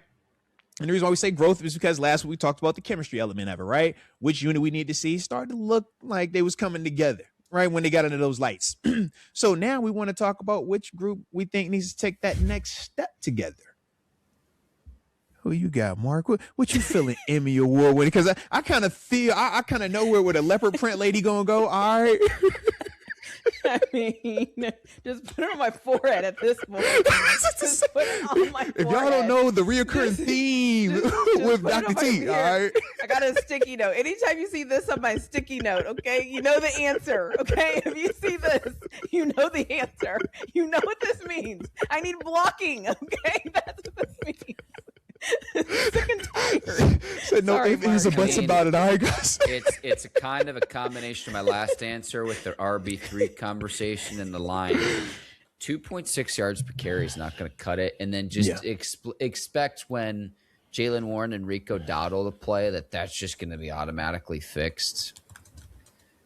That's got to be better. TaNeisha, take this away, because honestly, it's offensive line. I want to see offensive line. I want to see the left tackle, the right guard, the left guard. I want to see the center. I want to see them listening. I want to see them hearing. I want to see them moving in the same direction. I want to see if one guy moves to the left, the other guy needs to know he also needs to slightly move to the left. I need them to communicate. I need to see hand signals. The offensive, it's my answer.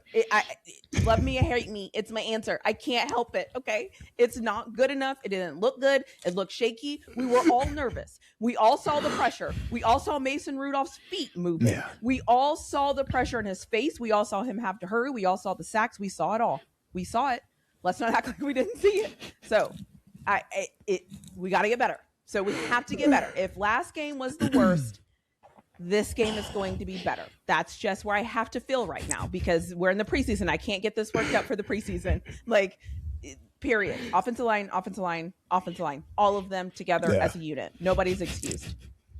Hey, shout out O-line, man. Everybody got the spotlight on y'all. All right, it is what it is. You can't run from it. All right. So since y'all are going O-line in RE3 situation, I'm gonna go with the quarterbacks. All right. I'm gonna say, look, man, can we what y'all just did a week ago, can we do it again? But make it even better, right? Make it even more crazy conversation. Heck, make it going into that last preseason game where we're really like, I don't know which one you want to move on from. Man, but I don't know if you want to keep that one over that one. Make it a legitimate debate. How we feel right now coming after week 1 in the preseason, to me, is perfect scenario for the Steelers. All 3 of your dudes played at a high level. All 3 of these dudes did something different to make it look debate, right? To make it where you got to have a conversation about it. And that, to me, is what I want in any position group battle. It don't matter if I'm talking the running backs. It doesn't matter if I'm talking about special teams. It doesn't matter if we talking about the linebackers. It's like, make it where man, that dude got this he could do. Well, this dude got this he's doing. That's how I feel right now with these quarterbacks, man. So let's see if y'all can continue to grow like that, man. So that's my energy. But next up on the list, last week we said this was the we don't care about the box score category, right? Shout out to the box score category that we don't care about. But this week, we're going to just simply say we have a little context. Okay, we need a context test. Okay, so what could look bad statistically against the Jets that we still wouldn't be tripping on? All right.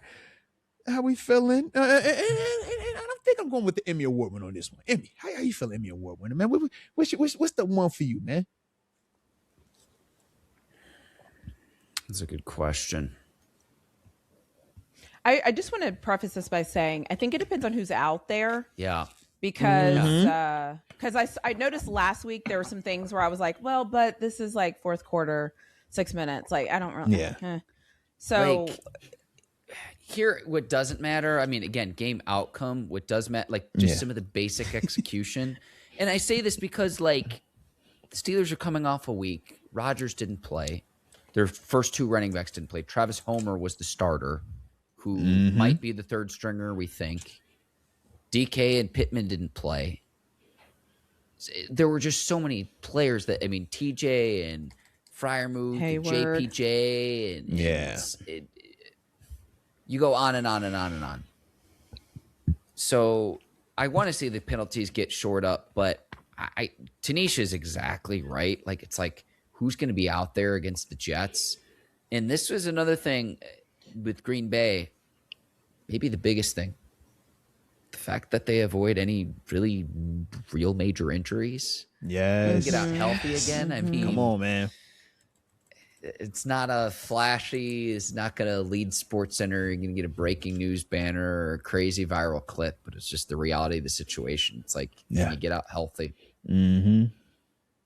Yeah. Trust me, we all need that health element getting out that stadium. Yes, indeed. Yes, indeed. Now, Doc, how'd you feel, though? Because I know you said it depends on who's out there. So we'll just say our starting unit is out there because, Mark, you prefaced a couple of times about how this is the game where most teams will treat it like the dress rehearsal, right?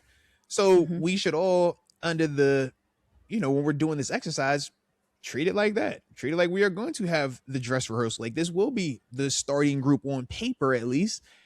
So with that, how does that impact which stats you're going to care about a little bit more? We only probably get them for 2 quarters, right?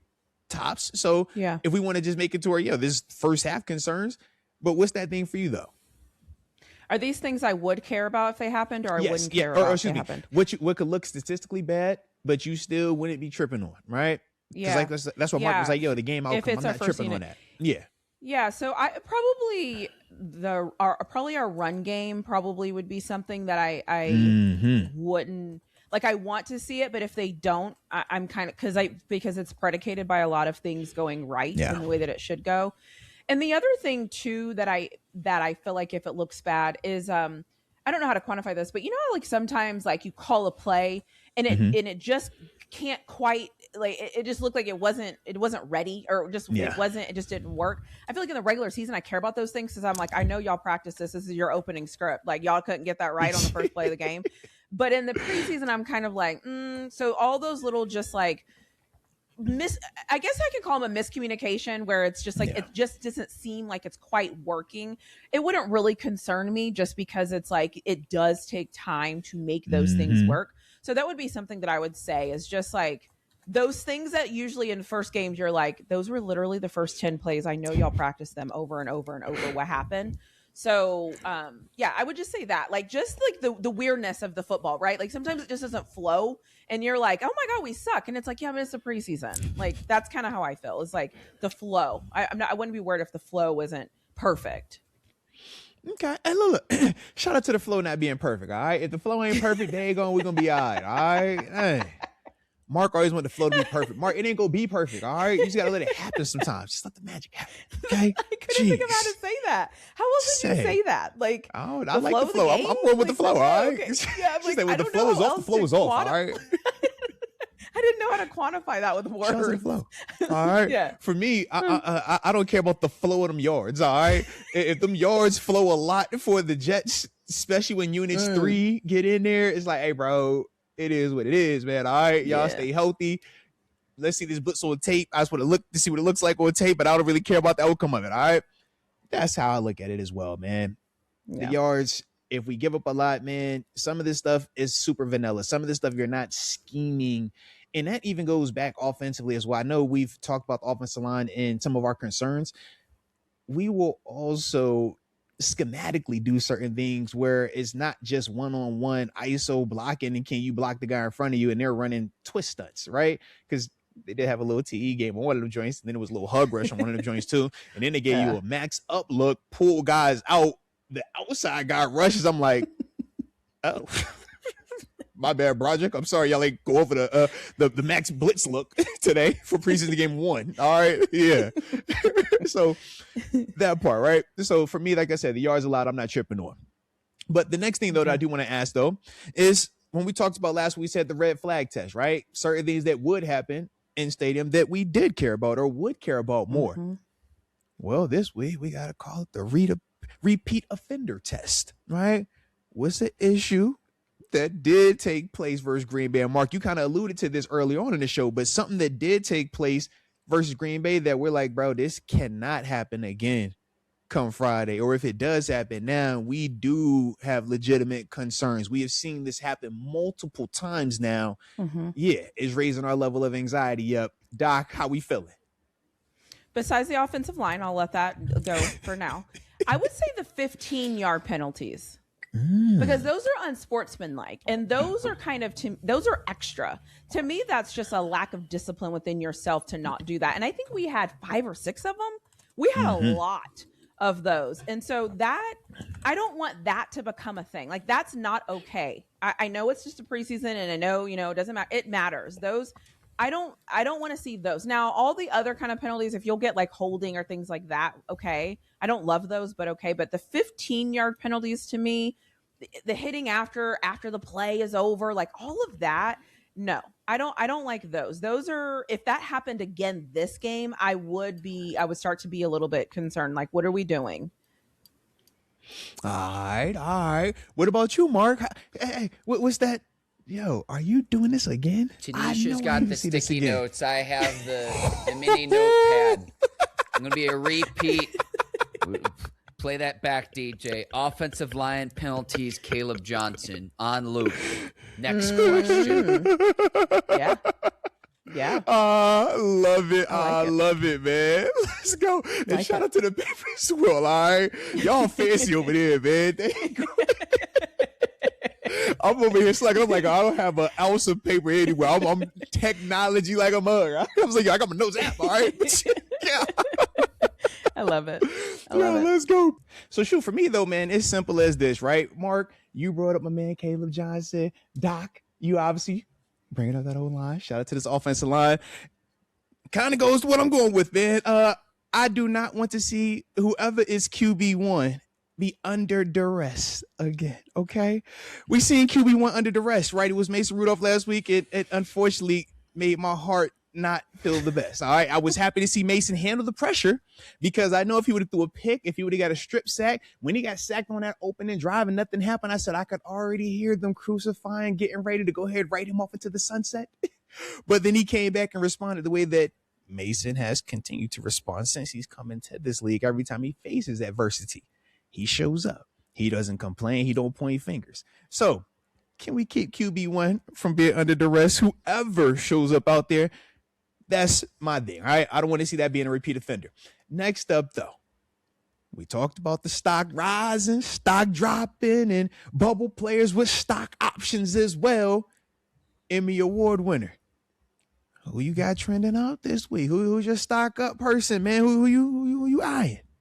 I tried to tell you last week about Danico Slaughter coming off a game where he had 3 tackles, had a TFL, had a PBU. Facts. Tried to tell you where it's like we lose a Savage and we get a Slaughter. So keeping an eye on him. Get out of here. That's funny. I'm just gonna land there. That was smooth. That was smooth. I like it. Let's see. Who do I want to get a contract next? Because really, right? The way she be talking. I mean, say my name. Yeah, my pick was Keeanu Benton last week, and he, did what he needed to do. So because of that, though, I'm going to take this a little bit differently, and I am going to say Mike McCarthy's coaching staff, because I feel like none of us knew what to expect coming into this game. We didn't know what the play was going to look like. We didn't know if the offense was going to look dramatically better, if our defense is just going to fall off because now we don't have a defensive coach. We don't even know this defensive coordinator. We don't know this special teams guy. We don't even know these people. And I don't think a lot of us were kind of like, let's just see what this feels like and looks like. And I thought overall they managed the entire game very well. Mm-hmm. They managed the press conferences very well. The offense looked good. They were getting in and out of stuff. The defense looked good. They looked like they were on fire. The special teams, besides Boz starting off the game, kicking it into the end zone. I don't know what he was thinking. But overall, I thought as a unit, the coaches looked really good. And that was something that I feel like I had a quiet anxiety about, where I was like, I wasn't really sure. And so I'm curious to see how they look now game 2, right? And their assessment and how are they going to do more? Are they going to do less? Are we still going to see those throws over the middle that everybody loves? Is our defense still going to have their hair on fire? Are we going to limit those penalties? Is he going to figure out this offensive line? Like, I feel like we talk so much about the players because obviously they're doing it, but it's also the coaches that are making the decisions to put the players out there. So I'm curious to see how they handled this game too, and what changes we see of them, because we don't talk about them a lot on this channel, but there's a part of it where it's like, they're brand new and I'm evaluating them too. I'm sitting at home, and when his face is on the camera, I'm like, what are you going to do? Okay, that was good. Okay, I like that. Okay, that was cool. So I'm still kind of building my relationship and trust with them.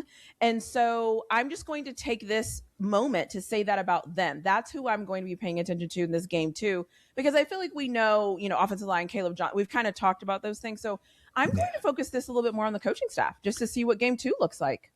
Let me piggyback off this. I want to see, in terms of the changes, if there are any changes to the depth chart, whether it's the offensive line, whether it's the order in which the quarterbacks play as well.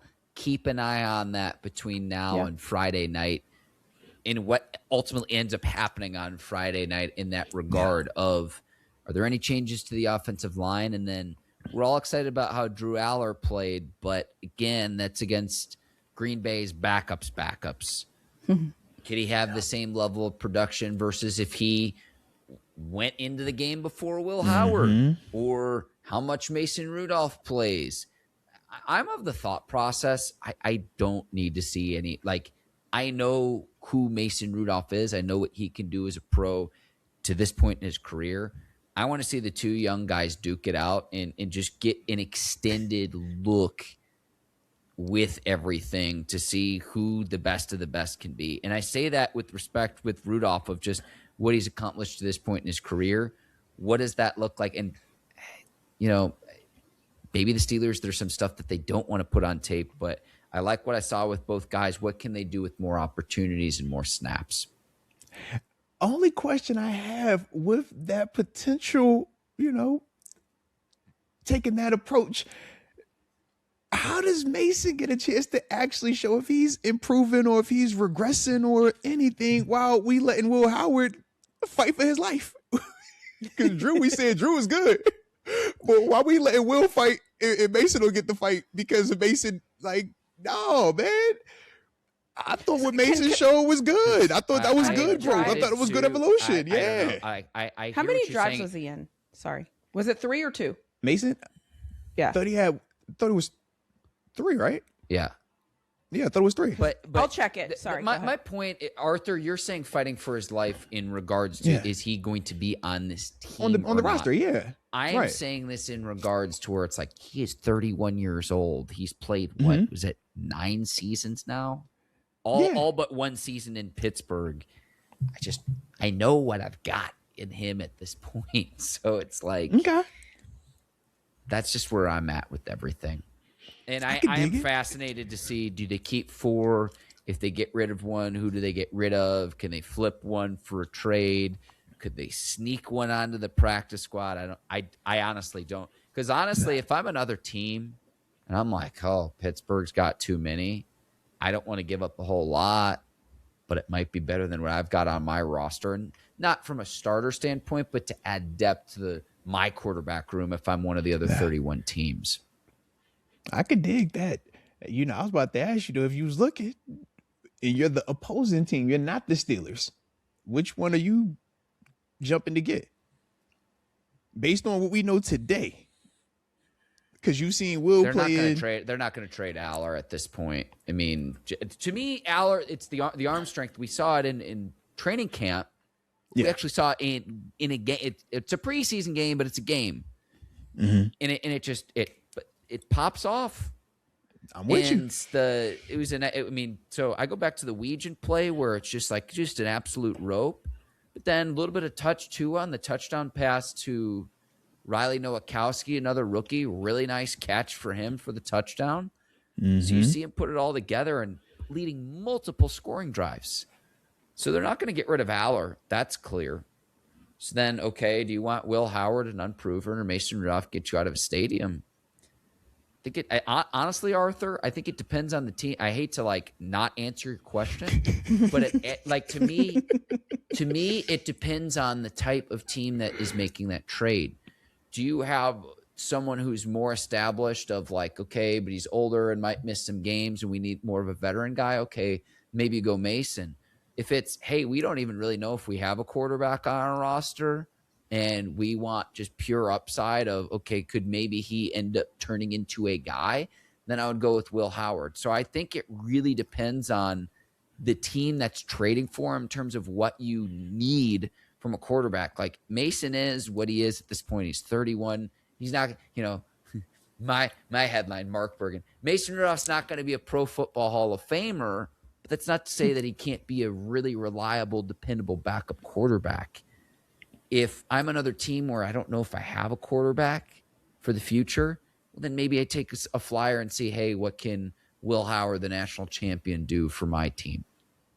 That's where I'm at with that. That's where I'm at with that. I can dig it. I like it. Hey, look, we're going to revisit this. This is the fun part about this time of year. Because like I said, we can do this for you know what? I can't believe I'm saying this. I can't believe I'm saying this. I hope they can find a way to keep 4. I was going to say, I would keep all 4 of them and deal with the rest later. At this point. And I would have been like, what a poor use of resource allocation. We know that this is Rodgers' final year, allegedly. You got to find one. So if they have all three, Mason in the final year of his deal, but you've got the other two contractually? It's not so much this year where it's like, yes, there's better resource allocation, but and the one thing I meant to look up before the show is the last time a team held all four quarterbacks. Was it the Patriots with like Brady back in the day? It's been a long time. Garoppolo, Brissett, that team. Maybe. Unless because Hoyer could have been up there too, and that would have been 4. Yeah. But I don't know. A 4 just seems like a lot, man. Let me give that a 4 is a lot, but I think it is a lot and it is risky. I also think though, if you know your franchise needs that, sometimes you have to go all in to figure out how to find the one. And so it's risk versus reward. If I said that you could keep all 4 and find your quarterback by the start of the 2027 season, I think everybody says absolutely keep all 4. So and my pushback would be this though: the 4 that we're going to name, do any of them keep you from drafting a quarterback in the first round next year? I think if one of them hits, it does. We're already saying that Aaron Rodgers is going to be the quarterback this year, though. We're saying keep these other guys as like the long-term insurance for next year. No, I mean Arthur. If McCarthy feels, I don't know. I feel like if they feel like I'm going to say this and everyone's going to be like, hey, they're not Patrick Mahomes. I'm not saying they are Patrick Mahomes. My whole point is in order to get Patrick Mahomes, they had Alex Smith and they just kept Patrick Mahomes just there. They knew as soon as they were going to let go of Alex Smith, Patrick Mahomes was going to roll out there. They did it with Jordan Love. They had Aaron Rodgers, and they knew as soon as Aaron Rodgers was gone, they were rolling out Jordan Love. So my point is like, we've seen that work. Now, I don't know if these guys are Jordan Love or Patrick Mahomes. That's not what I'm saying. But it could work if McCarthy sees that in them. That's my whole thing. Yeah. And if he chooses to keep 4, that's going to be my assumption, is that he thinks one of them is the guy. But no, I could definitely believe that. And I think it will be very interesting, but also I would say, man, a true test to their confidence, right? It's easy to sit with Jordan Love and Patrick Mahomes. Both of them were first-round draft picks. Right. Drew Allard is not a first-rounder. Will Howard is in the first rounder. Mason Rudolph is in the first-rounder. That's why I said what I said. It's like, I love them other two you brought up, but they were already the first-rounder. You already spent the investment on them. That was I'm swinging at the fences. Do you truly in your heart feel like a 3rd-round draft pick, a 6th-round draft pick, and a free agent that you already had here as a 3rd-round draft pick is truly swinging at the fences? I think that's potentially where people will look at it and not always agree. But it really just depends on, man, if Omar, Andy Weidl think that they have that answer here, then yeah. And who's to say that they don't feel like that? But I just think that's my initial pushback is like, I just don't think that the draft capital that's in those guys compared to the Jordan Loves and the Patrick Mahomes of the world when they were in their scenarios, I just think that part makes me feel a little bit different with it. But time will tell. Yeah, we'll see. Can I go to the history of the 4 quarterback rosters? Yeah, what you got? Are you ready? The 2025 Cleveland Browns, Joe Flacco, Kenny Pickett, Dylan Gabriel, Shedeur Sanders. The 2024 Browns, Deshaun Watson, Jameis Winston, Dorian Thompson-Robinson, and 1 Tyler Snoop Huntley. 2021, we can join that list. Come on, Saints, Jameis Winston, Trevor Siemian, is it Ian Book, and then hey, don't be acting like you don't know Ian Book. Come on, man. Notre Dame killer, man. Act like you know Ian Book, man. Stop that, man. ChatGPT's only giving me last names to this point. And then in 2013, there were 3 teams, Washington, the New York Jets, and the Oakland Raiders all had 4 quarterbacks through roster cuts. The point with all of that, though, is those teams didn't remain that way long term. So I'll say this, too. You could even go into the regular season with 4, then get up until the trade deadline. I know the trade deadline's not like what you see in NBA or Major League Baseball.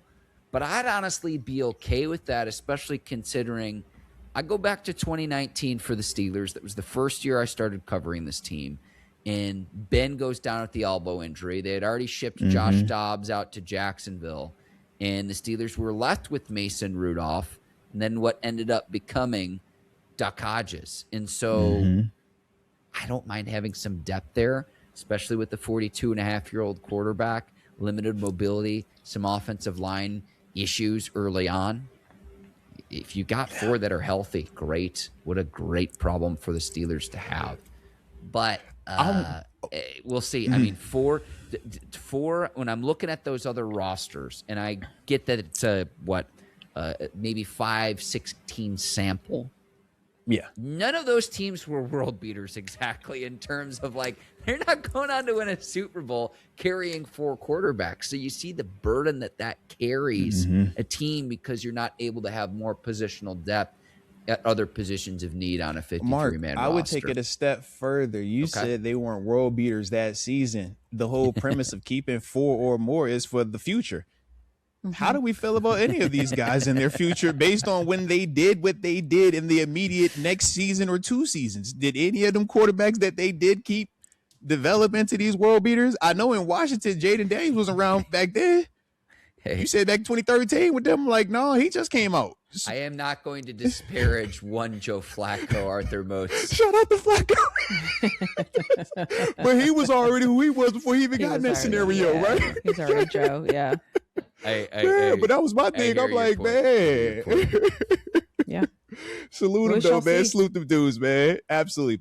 For me, though, my guy's Travis Homer. Man, I want to see, okay, you be RB3. Man, we know what you can do special teams wise. I like your burst. I also know that Lou Nichols has a little burst as well. But look, man, I thought that he looked good. I thought that he did some things to me that I want to see more of, and he could catch out the backfield. So it's like, yo, you got a little bit well-roundedness to your game. RB3 is completely open, right? So go ahead and do what you do, man. And you got a little vet in you too. I like the vet element of it, both of them. But it's like, yo, I like the Travis Homer vet element. So we shall see with that one. But the last thing that I have, man, in terms of when we're looking ahead to this matchup on Friday night is our clarity test, right? Because last time we talked about our final prediction, what we would know Friday morning coming out of that Thursday night game versus Green Bay. Well, my clarity test is what roster questions should be clear come Saturday morning, right? Now that we didn't have a chance to see these dudes play twice. And going right back to you, Mark, man, who you got, man? What's that one roster question that you hope will be a lot clearer come Saturday morning for you? The quarterback position goes from clear as mud to opaque. So there's that. However, at the same time, too, we're going to know about Caleb Johnson straight up, where it's like, is it or isn't it? We're going to know. Yeah. We're going to know. So those are the 2 things I'm looking at from an offensive standpoint. I like it. What say you, Doc?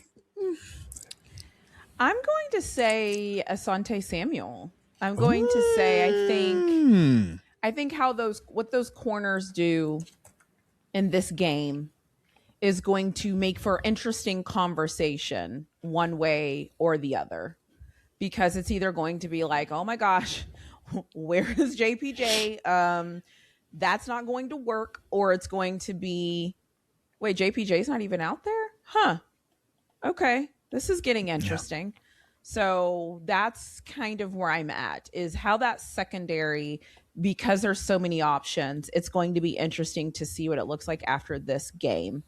So, and I watch the Jets play, and they're throwing the ball around a lot because they're also trying to figure out their quarterback position. So it's like a perfect storm of figuring out, you know, what our secondary is going to look like and what they're going to be.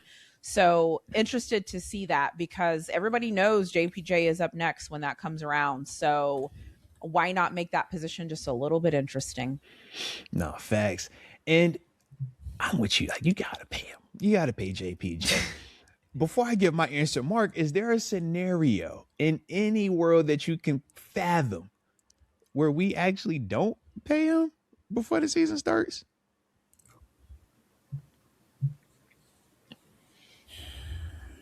No, because of what other corners go for in the league. Like, why? Again, we just spent this last segment talking about resource allocation. That there's just no way.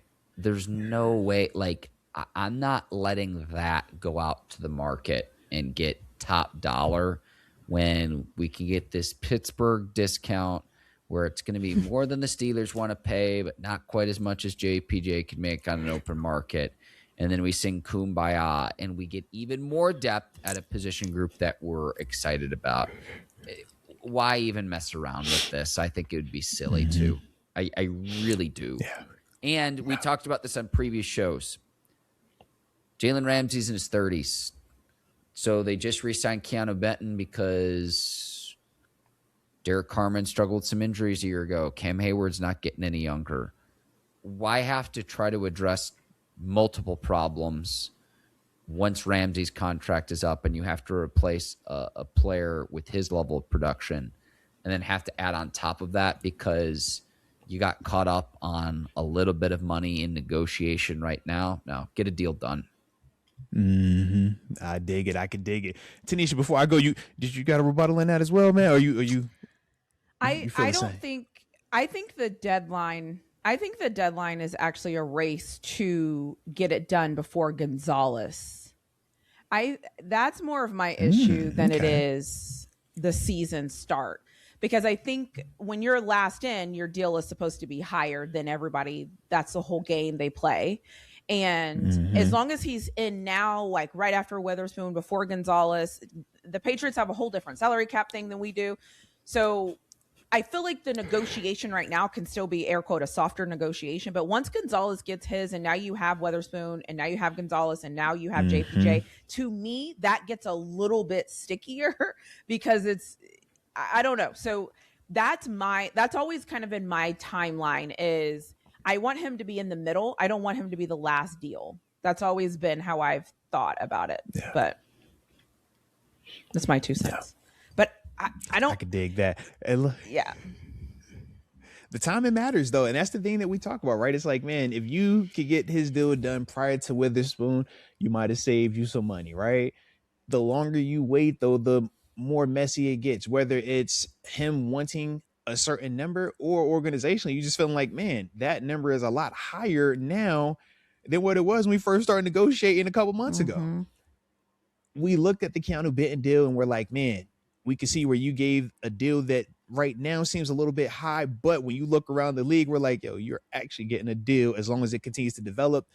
I feel like we're losing that window with JPJ, right? The more of the Gonzalez's, the more the Witherspoons, the more Denzel Ward, right? All these different guys right. Getting checks. Yeah. It's like, all right, now JPJ is also very much a human, man. It's like, yo, he knows what he's doing. He knows the skill and the production that he's had at this level. So when he looks around and he sees these other guys that he views as his contemporaries, it's like, yo, if that's what they're getting, I need to be in that conversation as well. So yeah, the longer we wait on that, man, I'm just like, bro, I don't want it to become, and this is my fear, right? When we talk about the Asante Samuel part and why I was talking about the weirdness of it, does it get to a point where if Gonzalez gets his deal, now we're looking at JPJ and we're saying, did you wait too long? And now you're pricing yourself out of what we are willing to pay here in Pittsburgh.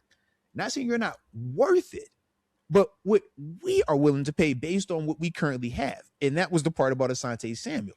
If you feel like Asante is playing like Asante is known to play when healthy, do you feel the urgency to go match a Gonzalez contract, to go match a Witherspoon contract, to go match a Denzel Ward contract? Let me point this out. Let me point this out really quickly with Samuel Arthur. He is on a 1-year contract as well. Yes, so what's indeed. To say if he balls out, if he doesn't get the number if he doesn't get a number from Pittsburgh in the renegotiation, we can go get even more money next offseason. And then Pittsburgh's left with nothing.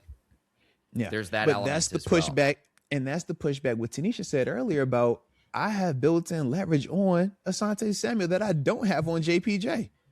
Before we can start this negotiation, you know the first thing I'm pulling up for you, Asante Samuel, is your medical. Yep. You can't sell me this house for $1 million when I know the foundation already had a crack in it. Yes, you fixed the foundation. That's cool. Yes, this house still looks great. That's cool. But I know it had a crack in the foundation, bro. I just think that those parts, when you playing that messy negotiation game, that stuff does come up, man. So that's the only reason why for me, I'm just like, man, let's not wait too long on this. Hopefully, though, man, the way that the Steelers are operating right now, he should have this deal done by the time we done recording, all right? Because it seems like every time we start talking about somebody, the deal happens, all right? So can we be reacting to a JPJ deal at some point this week? All right. I would like to speak that into fruition. Okay. So yeah. Everybody else has gotten done, right? That's what I'm saying, him, man. Yeah, it's like clock's ticking, man. What are we waiting on? This is the no-brainer one. Come on, now. Yeah. We get another Cam Hayward extension before the JPJ deal. Yeah. Oh my gosh. This fan base would lose their crap collectively. We did have a Chris Boswell extension also. Don't forget this, guys. We've had a lot of people get paid. Yeah. Like I said, I didn't think JPJ, do you know? And also do whatever it is for you. Whatever it's worth to you, that's what it's worth to me too. So do what you got to do. Like So I don't know. I'm gonna have you back on it. I'll be like, hey, bro, pay that man. He deserves it. Yes. Yeah. But at the same time, it's like the business is like I get the Steelers side too. So that's why I was just saying what I said about when you don't show up or you allow the opportunity, this is what you have to be willing to stomach. You have to be willing to, I'm willing to weather this. And hopefully it works out for everybody involved. But for me, man, just to wrap it up on my end, man, since we talked to, QBs, talked to Caleb Johnson as well. Got the Asante Samuel Jr. in there as well. Shout out to the sticky notes as well. All right. For me, then, I'm just going to go with, I think it'll be even more clear about our returner. I think we will be clear that, Caden Weegent is our guy. And Caden Weegent is somebody that we should feel very confident and comfortable with in terms of just handling the football, man. Whether you're looking at him in the return game, offensively, when he has the ball in his hands, that's a guy that we can feel confident and trust. That's what I'm hoping. That's what I feel like will be the case, because it will be another week of him looking fast, of him looking like an explosive, dynamic punt returner dude that we drafted. But hopefully no penalties so that we can actually see the full, hey, man, he did this and that. All right. So that was my energy with that thing there. But shout out to how we was doing this thing, recap and preview. But I do gotta ask, do we got any bacon? Is it baked up? Is we half baked? Is we full baked? Okay. We have story time with Arthur Moats. So this is the question I held from a week ago, and we're doing this in a very specific order. So going into preseason game number 2, what I want to know from you, Arthur Moats, and do not sugarcoat this. I want the story that you tell your friends. We are your friends. What is the craziest thing you've seen during an NFL preseason game? Oh, man. Dang, that's a great question. I have to think on that, man. Because honestly, when I think about them preseason, I be thinking about a lot more than just like crap. I be thinking about, man, it's a lot of reps going on out here, bro. You hot, you still trying to breathe. All right, but let me think, man. Oh, man, that's a great question. Yeah, I don't think I have anything like crazy spicy off of like a second preseason game. I mean, you run through the normal stuff, right? Game, but like, or just in preseason in general, it's like, man, I think of like, general. Like you go, obviously, man, you think of dudes having bathroom issues in games and stuff like that, which happens because it's like, you don't have time to sub out. And especially in the preseason, if you're going to go to the restroom, go take you a knee, go find your water bottle, go find some people around you that are willing to cover you up, do what you need to do. But like, but in terms of like crazy stuff, man, in the preseason, I don't have anything like off the top like that, man. And I know this part's going to piss me off. I'm going to be laying in my bed tonight. And I'll be like, dang, yeah, for sure.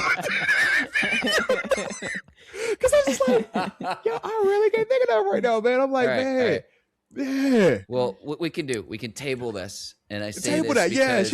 Yes. Let you let that marinate a little bit. We can revisit that on the next episode. And I say that because I would encourage anyone who watches this show regularly. If you missed it last week, Arthur's story about his very first preseason game playing in Washington. Yeah. An amazing story. Just an amazing story. So go back, check that out. That was on our last episode together as a panel. And so just keeping it on the preseason specifically. Some of my final thoughts with this. Though, go ahead. I did think of something, though. It ain't a great story. It ain't a good situation either. But I do think of one preseason. It was some crazy situation that happened. It was involving getting to the airport, a couple running backs And a suspension. All right. Go back into the archives. You're the exec. Look, we had some running backs on our roster when I first got here in 2014. Okay. And during the preseason, there was a situation. Okay. Yeah. That's what I think of. Okay. When I think of crazy, when I think of chaos, I think of like, yo, us sitting on this airplane, us sitting on that runway, and we waiting. And we waiting. And we waiting, and we like, I know this ain't about to happen in the preseason. No, not this one. No. But see, the thing was this, though. They made the flight. Oh, yeah, they got on the flight. Oh, everything seemed fine. Everything felt good, real good. And we were flying to Philadelphia, in fact, now that I think about it. Nah, I really remember it because this was the game where, oh, my God. Yes, Chip Kelly and that hurry-up offense, Oregon style, tried to give us all heart attacks out there. And this is the story where you've heard TG talk, and he's like, yo, man, I was on the sideline, and we watched Troy Polamalu get pissed off and almost kill TG in a preseason game indirectly because he was so passionate, even though people discredit preseason. The Troy Polamalu first ballot gold jacket guy was about to slam a helmet on TG's head. He didn't know it was TG. He was just so passionate and fired up about the defense not playing with energy and passion in the second preseason game with the rotation of new, not new, Chip Kelly offense and everything like that, right? So the scene of you, right? But in that game, though, right? I totally forgot this. Our offense, man, we had a specific, it was a specific running back. I was big fans of the dude, but his punishment for that game, because it was preseason, I'll never forget this punishment. Yo, usually you want to go and you like, I'm going to play a series or two and I'm done for the day, right? That's preseason for when you get to a certain level. This gentleman, his punishment, him and the other gentleman, they had to actually play 4 quarters and they got fed the ball a lot. They got fed the ball a lot. And they were like, both running backs were nice. One went on to win another Super Bowl that same season. Yeah. And then the other one, he went on to have a heck of a Steelers career. Very memorable on the exit, but heck of a Steelers career. Yeah, man. But yeah. When we talk about stories, Lord have mercy, I do remember that might have been one of my wildest like preseason moments because I remember just like, yo, I'm new here. I'm like, yo, this is really how this happens. Like, yeah. Now I remember reading that. This is real. This is crazy. Yeah. So, do you think they would have held the plane for you, Arthur? For me? Oh, heck no. I've only seen them hold the plane literally for one person. All right, I'll say 2 people. It's been 2 people. It's been 2 people. Okay. Y'all know who I played with during my time here. Okay, so you don't have to go down the long list of guessing names. Okay, but there was 2 people that I've seen that play me helpful. Other than that, boy, you better not play that game. and Mark, see, this is the other thing. I knew my section of where I sat on the plane because I played long enough where I was on the OG big body plane and I was on the new plane where it was like transitioning in between planes. All right. Okay. So the OG big body plane, it was like 3 sections to that thing. You had the super duper VIPs. They got all them like, individual first class, extra bougie seats, right? That's if your last name begins with a Rooney, all right? Or if it was a Roethlisberger, a Herson, a Tomlin, right? A LeBeau, a Butler, right? Where we just go down the list of all these, like a Pouncey, all the who's, right? And then you get to what we call the line of demarcation, okay? That's where you got the flight attendants, right? Shout out to our flight attendants. They were awesome. Once you get your crew, they the crew for like the whole time. And I had them for 4 years. So I was very fortunate, right? Great relation with ladies, all right? But I was at the line of demarcation. I was at the X row, which sat right next to where the flight attendants are. And after that, you realize like this is the last like individual seat. Then you go to the rows, okay? Once you're in the rows, you start, it's different names. It's a lot of like turnover back there, okay? But if you're in that section, you better not be on time to the plane. You better be early. Like you don't have, you better be early. So I was at that line of demarcation where I kind of knew like, all right, I'm not that, but I ain't that either. So yeah, I was always at the play about 45 minutes early. Yeah. I ain't play that game, man. I ain't play that game. I freaking leave my car on the interstate before I be late to that play, bro. Don't play with me, man. No, we'll figure the car out later. You're not gonna miss this flight. You're not gonna be late to this flight. You're not gonna play with that flight. Mark, for sure they would have left me. Heck, I thought they would have left me going to Ireland. All right, I tapped my family out there at the airport 2-3 hours early. They be like, look, bro, I know we're getting paid again to do this, but still, just to be safe, all right? We're not going to get left, all right? So, yeah, Mark, I don't play that game. I'm cool with that one. Mm-hmm. Mm-hmm. But I wouldn't have left you. If I was flying the flight and I was waiting on y'all, I wouldn't have left you, okay? Now, Doc, that's different, all right? Doc, we might leave a little early. My ticket wouldn't have worked. My whole ticket wouldn't have worked. We're going to let Doc get stuck in security, all right? But you, Mark, you good, all right? You, hey, we're going to hold that plane extra for you, all right? But Doc, hey, flight leave at 3. You should have been here at 2:55, all right? So that's that right there, though. Absolutely. But yeah, shout out to my teammates though, man. All right, shout out to experiences as well. And then nobody dies. So as long as nobody dies, you can tell the story. It's all good. See, boom. So with that being the case, so any final, what you got? Oh, I know where you're going with this. No, I got it. This transitions perfectly into my final thought, Arthur. I don't mean to cut you off here. But if we're going back in time to a time in 2014, whether you're watching the Arthur Moats experience now in 2026, or we're going to go back into the Twilight Zone, the New York Football Jets quarterback's one and the same, and he is Geno Smith. And it comes full circle. Preseason game 2, Steelers, Jets. That's Friday night on the NFL Network. All roads lead back to Geno. Just remember that, guys. All roads lead back to Geno. Things get interesting. Oof. My final thoughts are we're another preseason game. We got to see all the teams play. We got to see some football. I was on the couch since Thursday. It was the best experience of my entire life. So welcome back, football. So here we go, round 2. And before anybody says anything, because whoever makes it to the end of this, no, I'm not going to let up. No, I'm not going to be nicer. Like, this is me. If I don't like it, I don't like it. And if I like it, I like it. Like, I remember the Titans. What did Denzel Washington say? I don't dance unless I hear music. Like, if I don't like it, I just don't like it. Buckle up. Like, this is going to be what it's going to be. So, and I will say though, I am looking forward to them fixing this because I like it when I like it better. I'm looking forward to them fixing this and making it better and growing. And I will be watching on Friday. What'd you say, Mark? At 6 p.m., 7 p.m., whatever time. Eastern. Okay. I cannot wait for a toss play on play 1 for the Pittsburgh Steelers offense. God, leave me alone. Leave me alone. Moats, I need you to get me a meeting with somebody important so I can be like, listen, for my mental health, can we stop this play? Toss to the boundary, baby. Let's go. My God. Let's go, three man. Of them.